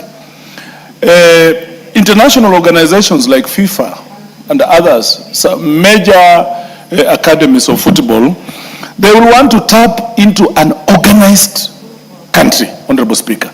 And this is going to bring order. This regulation is going to bring order, Honorable Speaker, in the sporting industry. I remember the case of City Stars, Honorable Speaker. Nothing happened. Nothing happened. And you know, at the end of the day, the world is watching what Kenya does with this kind of things. So it is a very timely amendment to the bill. Honorable Speaker, we need to cascade this down. The discipline must start from primary schools. When these schools are doing their sporting activities, Honorable Speaker, we want to encourage discipline. We want to encourage that they observe the rule of law so that they can be attractive internationally, Honorable Speaker. We have seen a scenario where schools go for each other's neck, Honorable Speaker. When St. Joseph's Kitale, St. Anthony Kitale are playing, you would think that it's a World War II, Honorable Speaker. They are going for each other, and whereas sports is supposed to be enjoyed, you watch the game, how people are playing and feel nice and appreciate the winners. These people go for each other, Honorable Speaker. They go and poach very old people from other countries, other counties, from other villages to come and play. And now you can imagine, Honorable Speaker, if you have young kids from 4, from 3, from 2, from 1, but the other school has poached a very old person who has even finished campus, and you know that is a very unfair competition, and it's also risky for these children. So this is going to bring sanity, Honorable Speaker. We want our young people to join serious football clubs like the one I support, like Arsenal, Honorable Speaker. Serious clubs. You know, I saw some people saying that they support Man U, and I looked at them and say, are you for real? Are you for real? Honorable Speaker, I normally never want to cross the path of the bad girl, and so I will quit that very quickly. Looking at the World Cup, Honorable Speaker, African teams had talent. You could see Senegal play. Up to the 86th minute, they are 2-0, Honorable Speaker. But how they lose out, Honorable Speaker, it is disheartening, Honorable Speaker. It is disheartening. And it goes back to how football is managed in African countries, Honorable Speaker. I just hope that one day, with this kind of legislations coming into play, in our lifetime, we will have our country going to the World Cup and going way through to semis and even to finals, Honorable Speaker. I want to urge the government, please concentrate monies in building talents. Support talent. One, by building infrastructure, Honorable Speaker. We want the stadiums that are ongoing to be completed. Honorable Speaker, in Bungoma County, we have Masinda Muliro Stadium in Kandui. This stadium was started almost 10 years ago, Honorable Speaker. Up to now, it is not finished. It's not completed, Honorable Speaker. We want to urge the government to balance development. When you want to finish a Homa Bay Stadium very quickly, Honorable Speaker, you want to complete Garissa very quickly, please prioritize Bungoma also, because Bungoma people are also taxpayers. There is no way a stadium in Bungoma can take over 10 years, Honorable Speaker, while a stadium in Homa Bay took 3 years, Honorable Speaker. We want fairness as a people because we pay taxes. We want to encourage the government to continue putting money, Honorable Speaker, just protect me because there's nothing out of order here. We want to encourage the government to ensure that at least every county, Honorable Speaker. Order, Honorable. What is out of order, Leader? Thank you very much. You see, relevance and accuracy of information is a tenet of parliamentary debate. And it's there in a standing order. And you see, my honorable friend, Ramboka, who we share a lot of many things, is imputing improper motive on this government. This government has been in power for only 4 years. He's saying a stadium in Bungoma has been built for 10 years. And that the one in, I don't know, Homa Bay has been built for only 3 years. But you see, the period that he's citing and saying there's unfairness in this government is irrelevant in his speech, and he should correct, he should give credit. He should actually credit this government for building the Homa Bay in 3 years, but the previous government never took care of the interests of the people of Bungoma. And please, this town, please move out of Tawe and come home, and you are my friend, and I will take care of you. You have been heard. And move out of that Linda. I don't. Proceed, Honorable Speaker.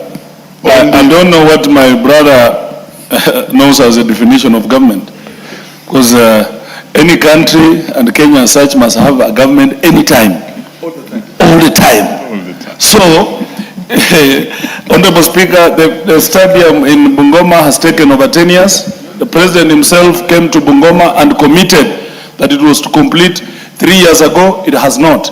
And the Homa Bay one is complete. In terms of Tawe and Linda Mwananchi, Honorable Speaker, how can I quit a team that is going to produce the next president? Edwin Sifuna is going to be the next president of this country, and that is why we are supporting him. Honorable Speaker, back to my point. We want to encourage the government to build stadiums in at least one every county, but progressively, Honorable Speaker, we want every constituency to have a serious stadium, Honorable Speaker, so that we can harness this talent at that early age, at that early stage, Honorable Speaker, so that at the end of the day, by the time these kids get to senior schools, Honorable Speaker, they are already receiving calling from serious world clubs, Honorable Speaker. And Madam Mayaka, please continue taking these suggestions from honorable members to just beef up your bill, because this is a very important thing. And I wish you the best. If by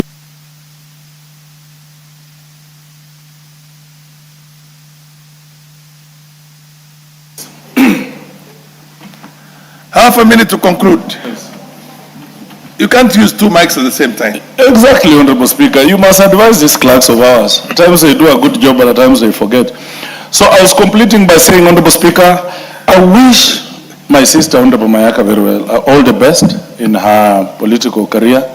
And that at that time, Madam Mayaka, don't hesitate to come to Linda Mwananchi, because I will talk to our spokesman, Honorable Karoli Omondi, to give you a ticket, so that the Nyamira people consider you coming as a woman rep. And thank you so much for the Lord's work that you are doing, and thank you so much.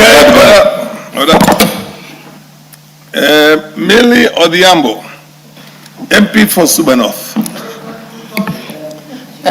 Thank you, Mr. Speaker. Thank you, Mr. Speaker, for giving me this opportunity to speak to the Sports Amendment Bill 2026 by Honorable Irene Mayaka. Mr. Speaker, first of all, let me just laud Honorable Mayaka for this excellent work. Mr. Speaker, Honorable Mayaka has done a very, very good job since she came into this parliament. She understands the mandate of a nominated member of parliament. We have members who have been nominated in this house, and when they leave, they have no footprints. And so I just want to say, Honorable Mayaka, you are on the right path, and I hope the people of Nyamira County will remember you, especially in our party that you have adorned their colors. But should you go even elsewhere, I hope that they remember you, because it's about service. Mr. Speaker, when you look at the issue of the Sports Amendment Bill, it seeks to confront one of the challenges that we have, which is the issue of sporting integrity in this country. And Mr. Speaker, you can see that we have a lot of Kenyans who are very qualified, who are excellent, but Mr. Speaker, because of issues such as match fixing and all that, we compromise sports and we kill sports. And so when we actually then make sure that we look at issues that affect sport, then we'll be able to encourage many more young people to be involved in sports. In many countries, sports is actually unemployment and employs very many young people. And we are currently dealing with the issue of unemployment. So if we professionalize sports, then it means that many of our young people would get into this, even as a career path. Mr. Speaker, I don't know, perhaps if it was professionalized earlier, I wouldn't be here as a member of parliament. Perhaps I would have been a sporting person because I was excellent in 100 meters race, for instance. Even though I look like now I can't even do 200 or 400, Mr. Speaker. But I was excellent in 100 meters race. So, Honorable Karoli, who was actually the same school with me, Homa Bay Primary, can confirm, yes, so that I was a star athlete in Homa Bay Primary. Yes, I was. Yes, even in the National Youth Service, because we were with him in the National Youth Service, Mr. Speaker. Perhaps, Mr. Speaker, on another note, I would want to interrogate why people who went to Homa Bay Primary are very... So they are such kichwangumus. They are very tough-headed. But I like the fact that they are very principled as well. I can mention just a few of them, and we are doing fairly well. Honorable Karoli is one of them. Milio Diambo is another. Agostino Neto is another. Jalas is another. CS Ogamba is another. So we have very many. I'm just saying just a few. But we have a few people who went to our school. It was a good school. And yes, we are way ahead of Alliance. It's just that because our school is down in southern Nyanza, people don't realize it. Mr. Speaker, back to this bill. The bill deals with the issue of manipulation of sports competition. It also looks at investigative powers and provides a 6-month investigative timeline for Sports Kenya. The bill also looks at the jurisdiction of a sports tribunal over manipulation appeals, and this is very important because sometimes when we delay too much with dealing with issues which are presented where there's a conflict, it might discourage people. It also has a standalone offense of sports manipulation that also has penalties. And then it also has forfeiture of all proceeds gained through manipulation. Mr. Speaker, you know that one of our sons, I forget his name, that was such a great sportsman, was caught up at an international level in this kind of situation and lost. And Mr. Speaker, we are losing a lot of our young people internationally. And because internationally they may not be able to get as much focus and attention when they are here back at home, you find that a lot of them end up, missing their parts. Very recently, I was seeing online one of our excellent rugby players that was brought back, Maurice Odumbe, that was brought back to Kenya. And Mr. Speaker, if they were playing for Kenya, and because we are professionalized sports, Mr. Speaker, then they wouldn't be facing the kind of challenges that they face. Mr. Speaker, I don't want to talk too much to this, because it's a fairly straightforward bill. And I want to also just congratulate Mayaka that she's also doing something that is not very common. A lot of people don't associate women with sporting. And she's come out very strongly, especially football. I was told not to use the word soccer because it's more American. We associate more with football. And she's done very much to support sports and especially football in this country. But much more our girls, like the Harambee Starlets. She's always there calling us, seeking our support for the girls, even though unfortunately they were beaten in their last game. But we are still proud of them that they are lifting this country, the flag of this country very high. And we encourage our women and young men to stay and to be focused. And, once this bill passes, then it means that our sporting activities will go very far. I know Honorable Omboko was very concerned about the Homa Bay Stadium. and was concerned why the Bungoma one has taken long. But if you look at the Homa Bay one, it was actually started by the former governor Awiti, and then the president came now to complete it.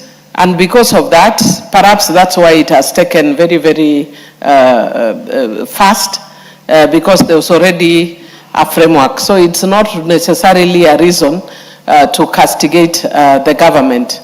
Perhaps he may look for other reasons to castigate the government.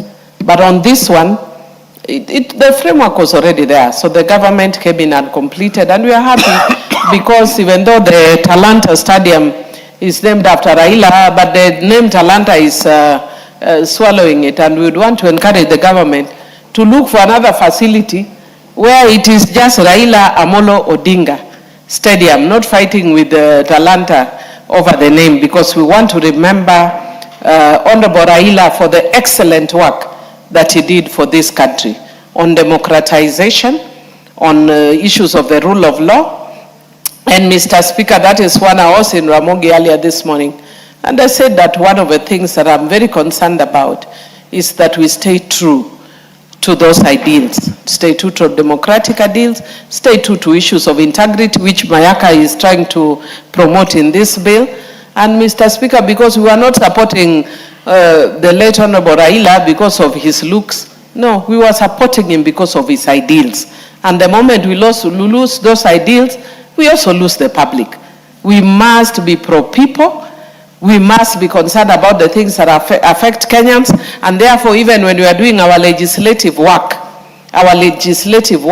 must respect or must show that leaning to issues that affect the citizens. Once again, congratulations, Irene, and I wish you the very, very best, and I hope that you do get elected. And if the people of Nyamira are listening to me, I want to tell you that you have a gem here.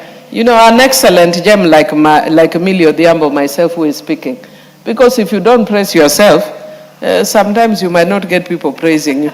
Because I've done an excellent work here. So Irene, please keep up with the good work, and with those few remarks, I do support. Karoli Omondi, another Homa Bay Primary alumni. Yes, Homa Bay Primary and Homa Bay High School, among others. Thank you very much, Honorable Speaker. I'm actually speaking on behalf of the chairperson of the Departmental Committee on Sports and Culture.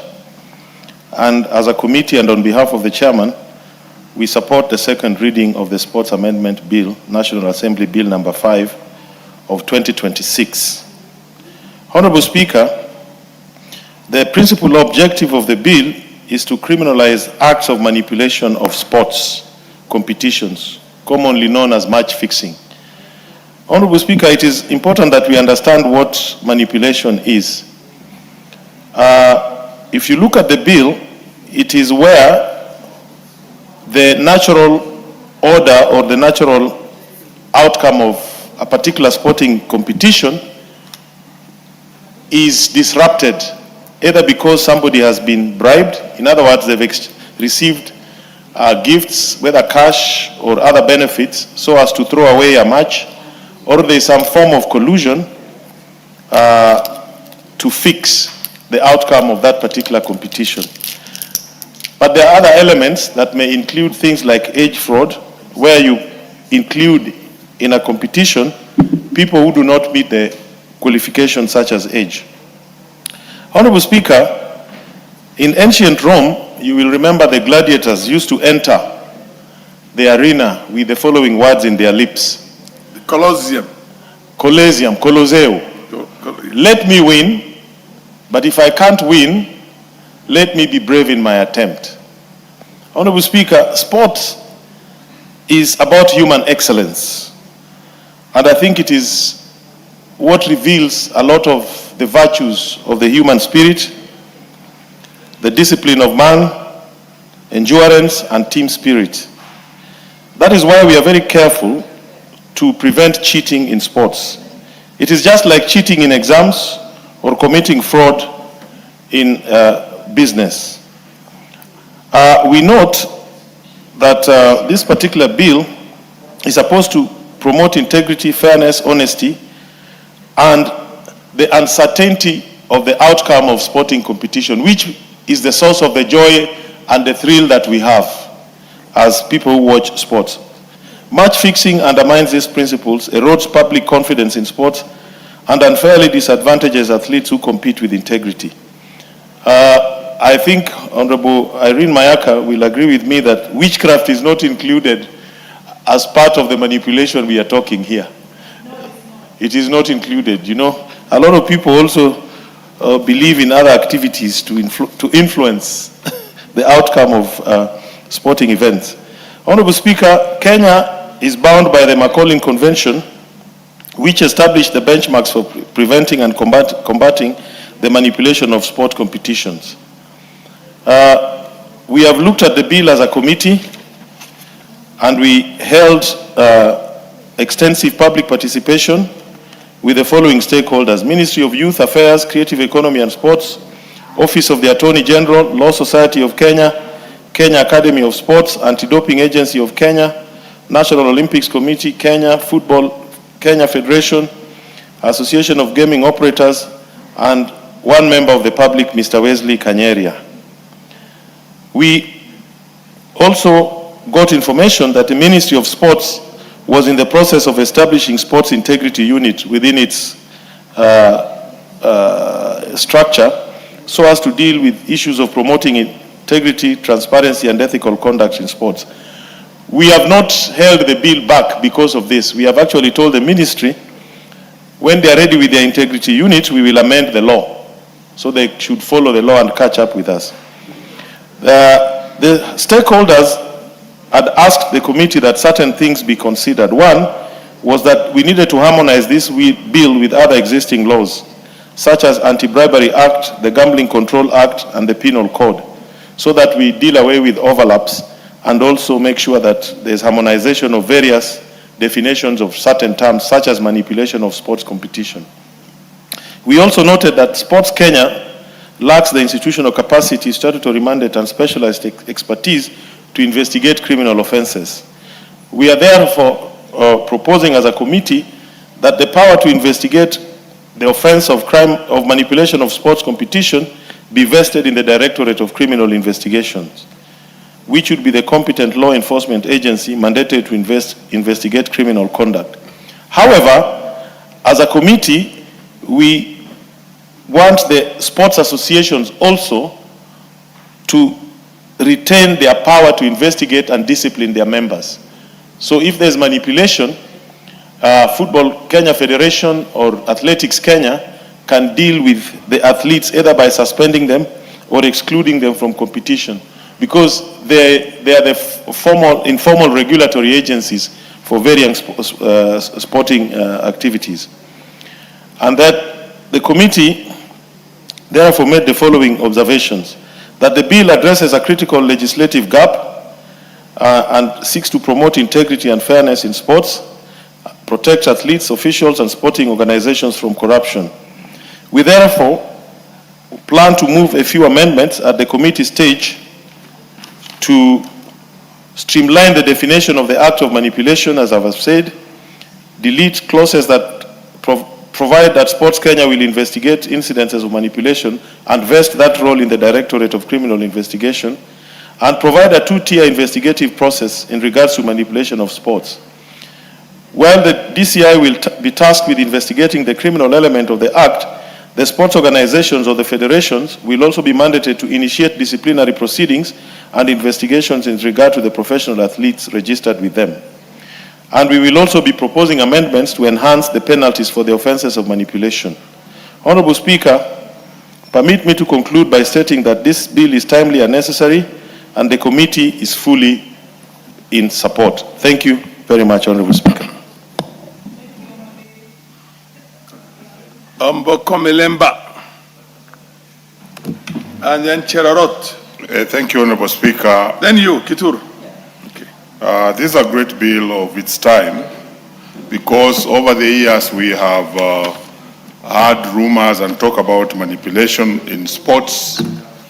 More so, what has been common in our area has been the athletics where many Kenyans athletes lost their places because they were said to have manipulated their energies, maybe by using substances that could enhance their energy.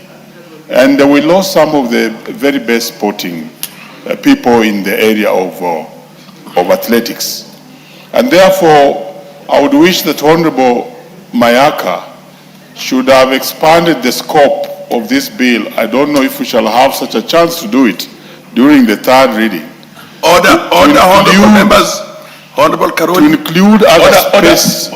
Honorable Mboko is making very valid, important contribution, including ideas that will help you enhance this bill.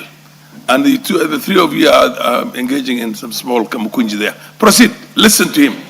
Thank you. So I thought maybe the third reading, or as may be possible, if Honorable Mayaka, we could expand the scope to include the manipulation that comes with the substances that enhance influence. Substance abuse. Yes, substance abuse. I know they could be having their own line of legislation, but this could also provide space to deal with those substances because they also manipulate the sport. You remember the popular Diego Maradona in the World Cup that was in Germany. And when just Diego was going to face the finals against Germany, he was banned for substance. I think that's part of manipulation. And we needed to expand a little bit more. Honorable Mayaka, again you realize that many members who have spoken to this, they seem to be speaking to other influencing factors of manipulation away from just betting. But those that also go with the maiming, not maiming really, but disguising players who come in to disguise as legible players, but they are not legible players. And many speakers did speak on this right from the level of just school competitions to all other competitions. I remember when I used to play Premier League, then it was called Super League. We had cards of identification, which means that that's another area of manipulation.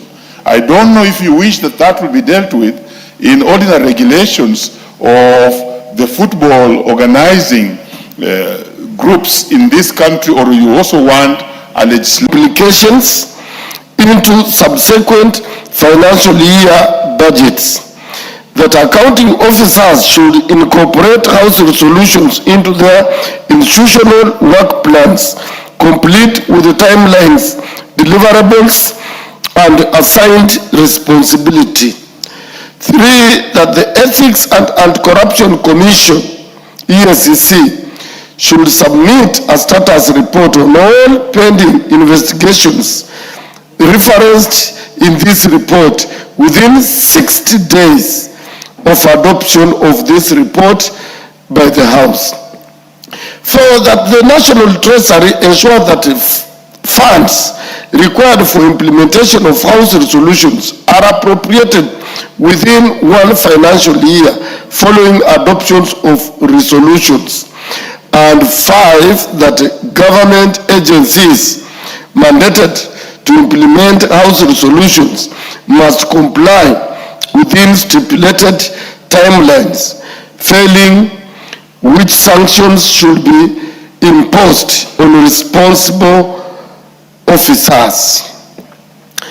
Honorable Speaker, the committee is persuaded that if these recommendations are adopted and implemented, they will significantly enhance accountability, transparency, efficiency, prudent financial management, commercial viability of state corporations, and ultimately ensure value for money for the Kenyan people. Honorable Speaker, having carefully considered the proceedings and findings of the Committee on Implementation, I beg to move and urge this House to adopt the second report of the Committee on Implementation. I thank you, Honorable Speaker, and I now request the Honorable Rose Museo Mumo, who is my deputy, to second the motion. Thank you, Honorable Speaker. Honorable Rose Mumu. That is Rose Museu. Yes. How come we are not able to locate Honorable Rose Museu? She is seated there. Our ICT department is failing us. It's not working?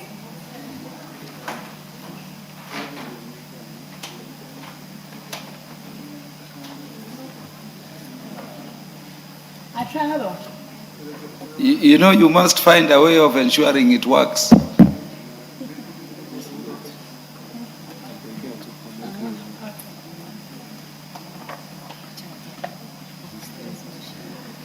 Can we give Honorable Rose Museu the mic?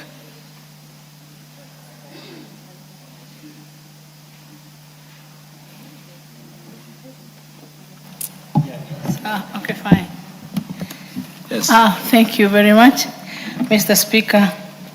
Mr. Speaker, the Implementation Committee is a very important committee, a very top committee in this House and the country as a whole. Its overall mandate of scrutinizing resolutions made in the House, including adopted committee reports, petitions, has been done, enabling a smooth running of our ministries and other departments. Various ministries, state corporations, the executive have been held accountable to ensure that Parliament does not act in vain, hence keeping them on their toes. Mr. Speaker, during our interactions with various ministries and departments, challenges have been noted, just like our report, that most projects have stalled due to inappropriate funding. There's also an urgent need for relevant ministries, agencies to adopt to the House resolutions with the seriousness it deserves.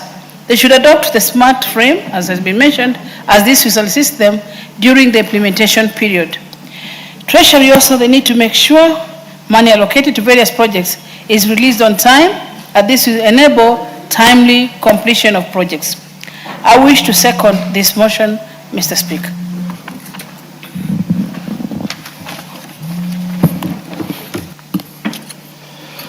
Honorable members, I now propose the question. This House adopts the second report of the Committee on Implementation on status of reports on petitions and resolutions passed by the House, laid on the table of the House on Thursday, 26th October 2023.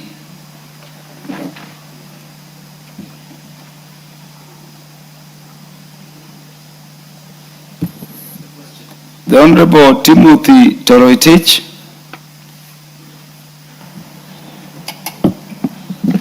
Thank you, Honorable Speaker. Honorable Speaker, I have listened to the submissions made by the Honorable Raphael Wanjala. Honorable Speaker, as a former committee member on the Committee on Implementation, Honorable Speaker, suffice to say that this is a very important committee of the House. And therefore, Honorable Speaker, this is actually what is loosely known as the Committee of the Last Resort. Honorable Speaker, I have looked at the committee resolution.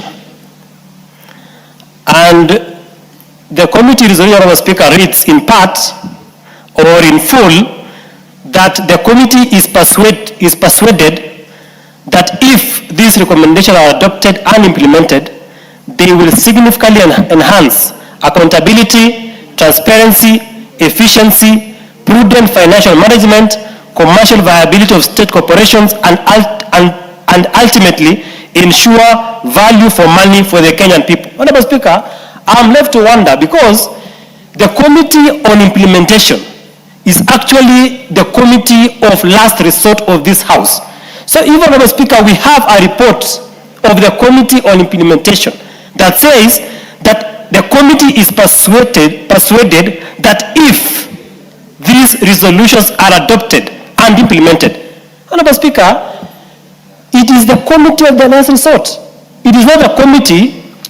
Honorable Wanjala, are you Are you listening to Honorable Timothy Toroitich? Please do. Don't be distracted by the Secretary General of the ODM party, Honorable Catherine Omanyo. Honorable Speaker, actually the Committee on Implementation is a fundamental committee of this House. It is the committee of last resort, that if everything fails, that when we pass motions in this House, and then they become the House resolutions, the committee to ensure that those resolutions have been implemented by the executive is the Committee on Implementation. And therefore, Honorable Speaker, this committee now is coming back to this House and saying that the committee is persuaded that if these implementation are adopted and implemented, then, Honorable Speaker, they are throwing back the ball back to the House instead of giving us concrete solutions. One of them, Honorable Speaker, being sanctions. This committee should say that the executive has not implemented a specific House resolution. And therefore, Honorable Speaker, these are the sanctions we are proposing for lack of implementation of a particular proposal or a resolution adopted by the House. So, Honorable Speaker, I do not substantially agree with this report because the committee is not providing a recommendation, an actionable recommendation to the House. And therefore, Honorable Speaker, I think the committee they need to look for a way of having a substantive report on actual implementation of House resolutions. Thank you, Honorable Speaker.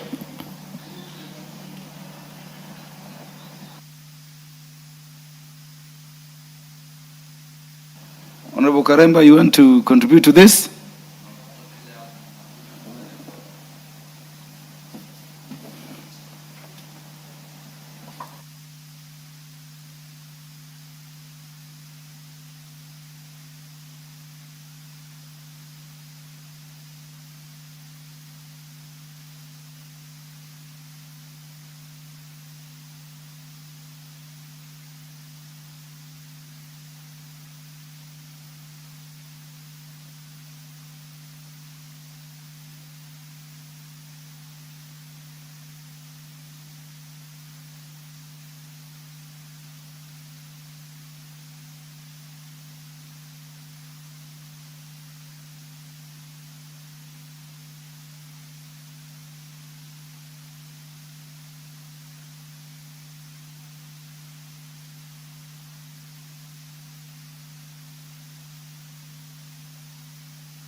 Would Honorable Muliungi approach the speaker? Approach the speaker.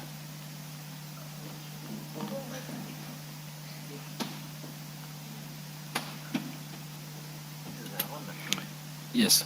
I want you to.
Honorable Muliungi, what is out of order?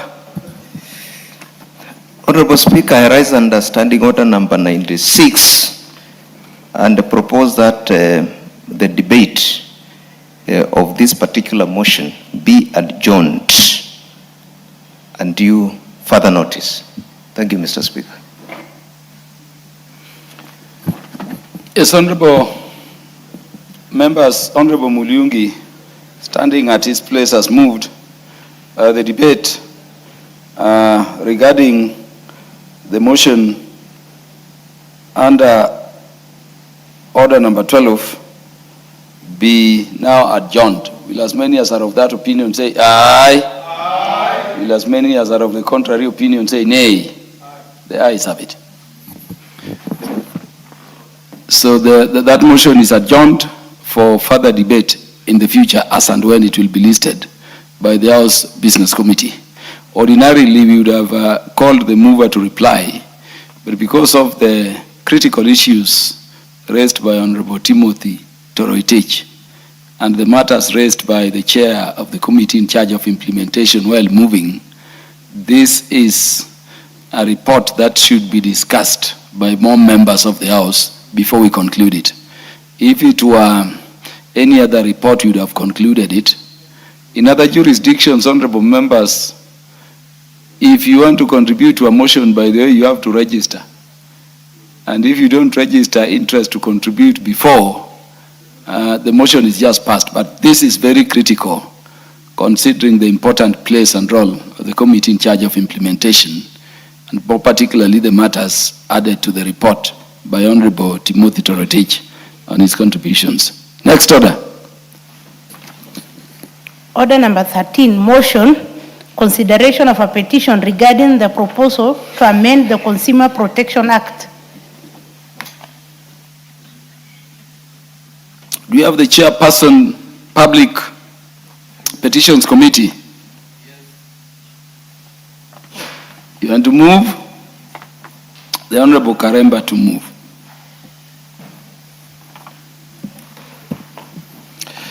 Thank you, Honorable Speaker.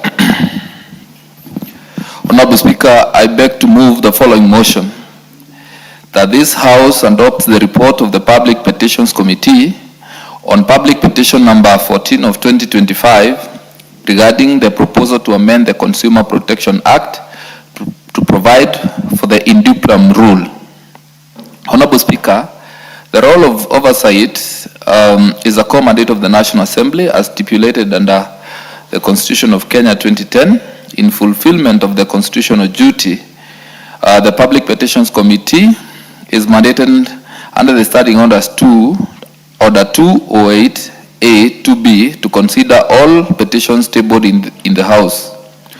Public Petition number 14 of 2025 was presented to the House pursuant to the Standing Order 225 2A by the Honorable Speaker on behalf of the petitioner, Mr. Allen Wayaki Gishoi, EBS, on the 17th of April 2025.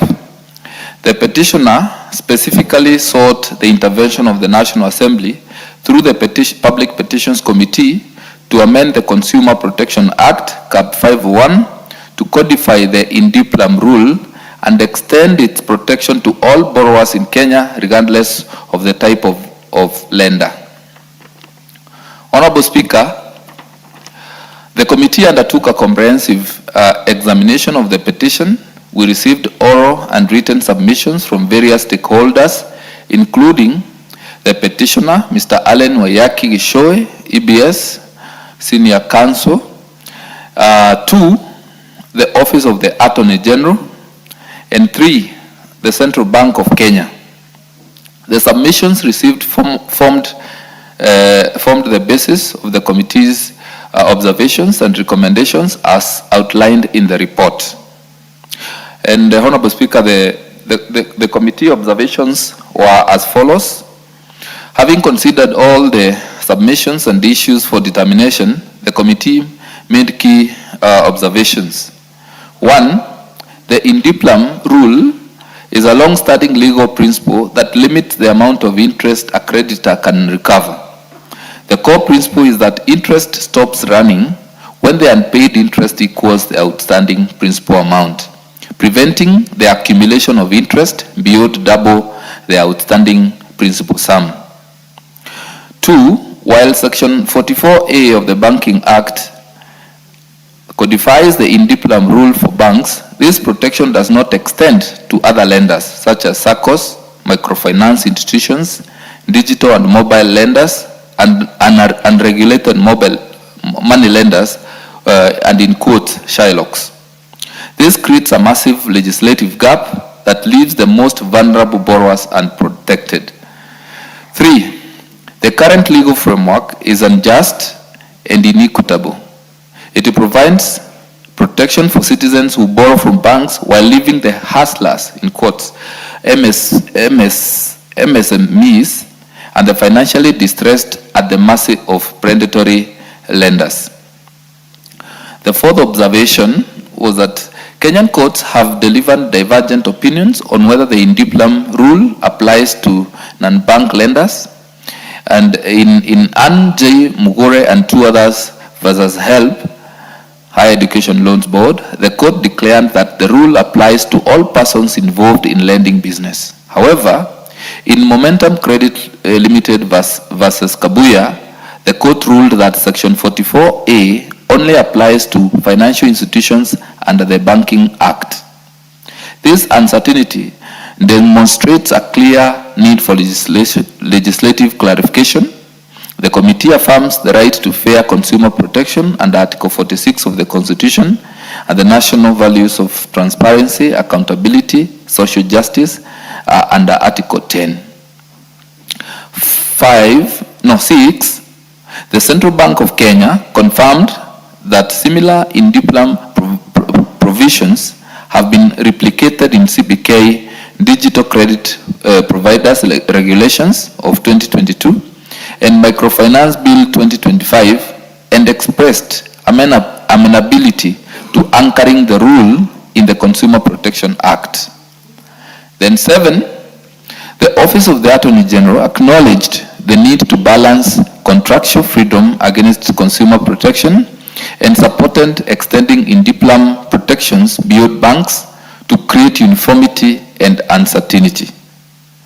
Then, Honorable Speaker, the key committee's recommendation is that in light of the observations made, the committee makes the following recommendation: that the Consumer Protection Act Cap 51 be amended to entrench the indiplam rule, providing for universal application to all credit agreements in Kenya, regardless of the lender. Clarity on when the rule takes effect, whether it applies to penalties, default charges, and other costs in addition to interest, uniform mechanisms for debt restructuring and recovery, and redress mechanisms for borrowers who have been subjected to unlawful interest charges. That this report be debated by the House as per the Standing Order 208A subsection C and in line with the Standing Order 114A subsection B. Honorable Speaker, I wish to, in conclusion, express the committee's gratitude to the petitioner and all stakeholders for their invaluable input, which enabled the committee to compile this crucial report.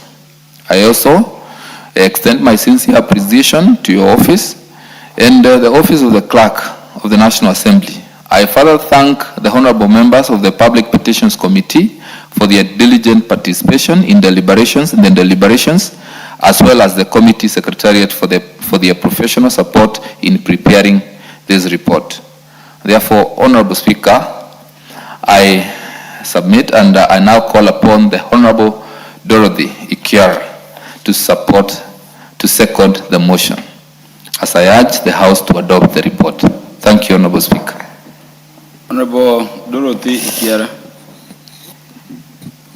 Thank you, Honorable Speaker. Honorable Speaker, I support this motion that is stating that there is the public petition number 14 of 2025 regarding a proposal to amend the consumer protection in the interest of protecting the consumers from exploitation. Honorable Speaker, I do agree with the recommendations of the committee, and I thank the chair and the entire committee, Honorable Speaker, for coming up with this recommendation. I second. Honorable members, I propose the question. This House adopt the report of the Public Petitions Committee. Its consideration of public petition number 14.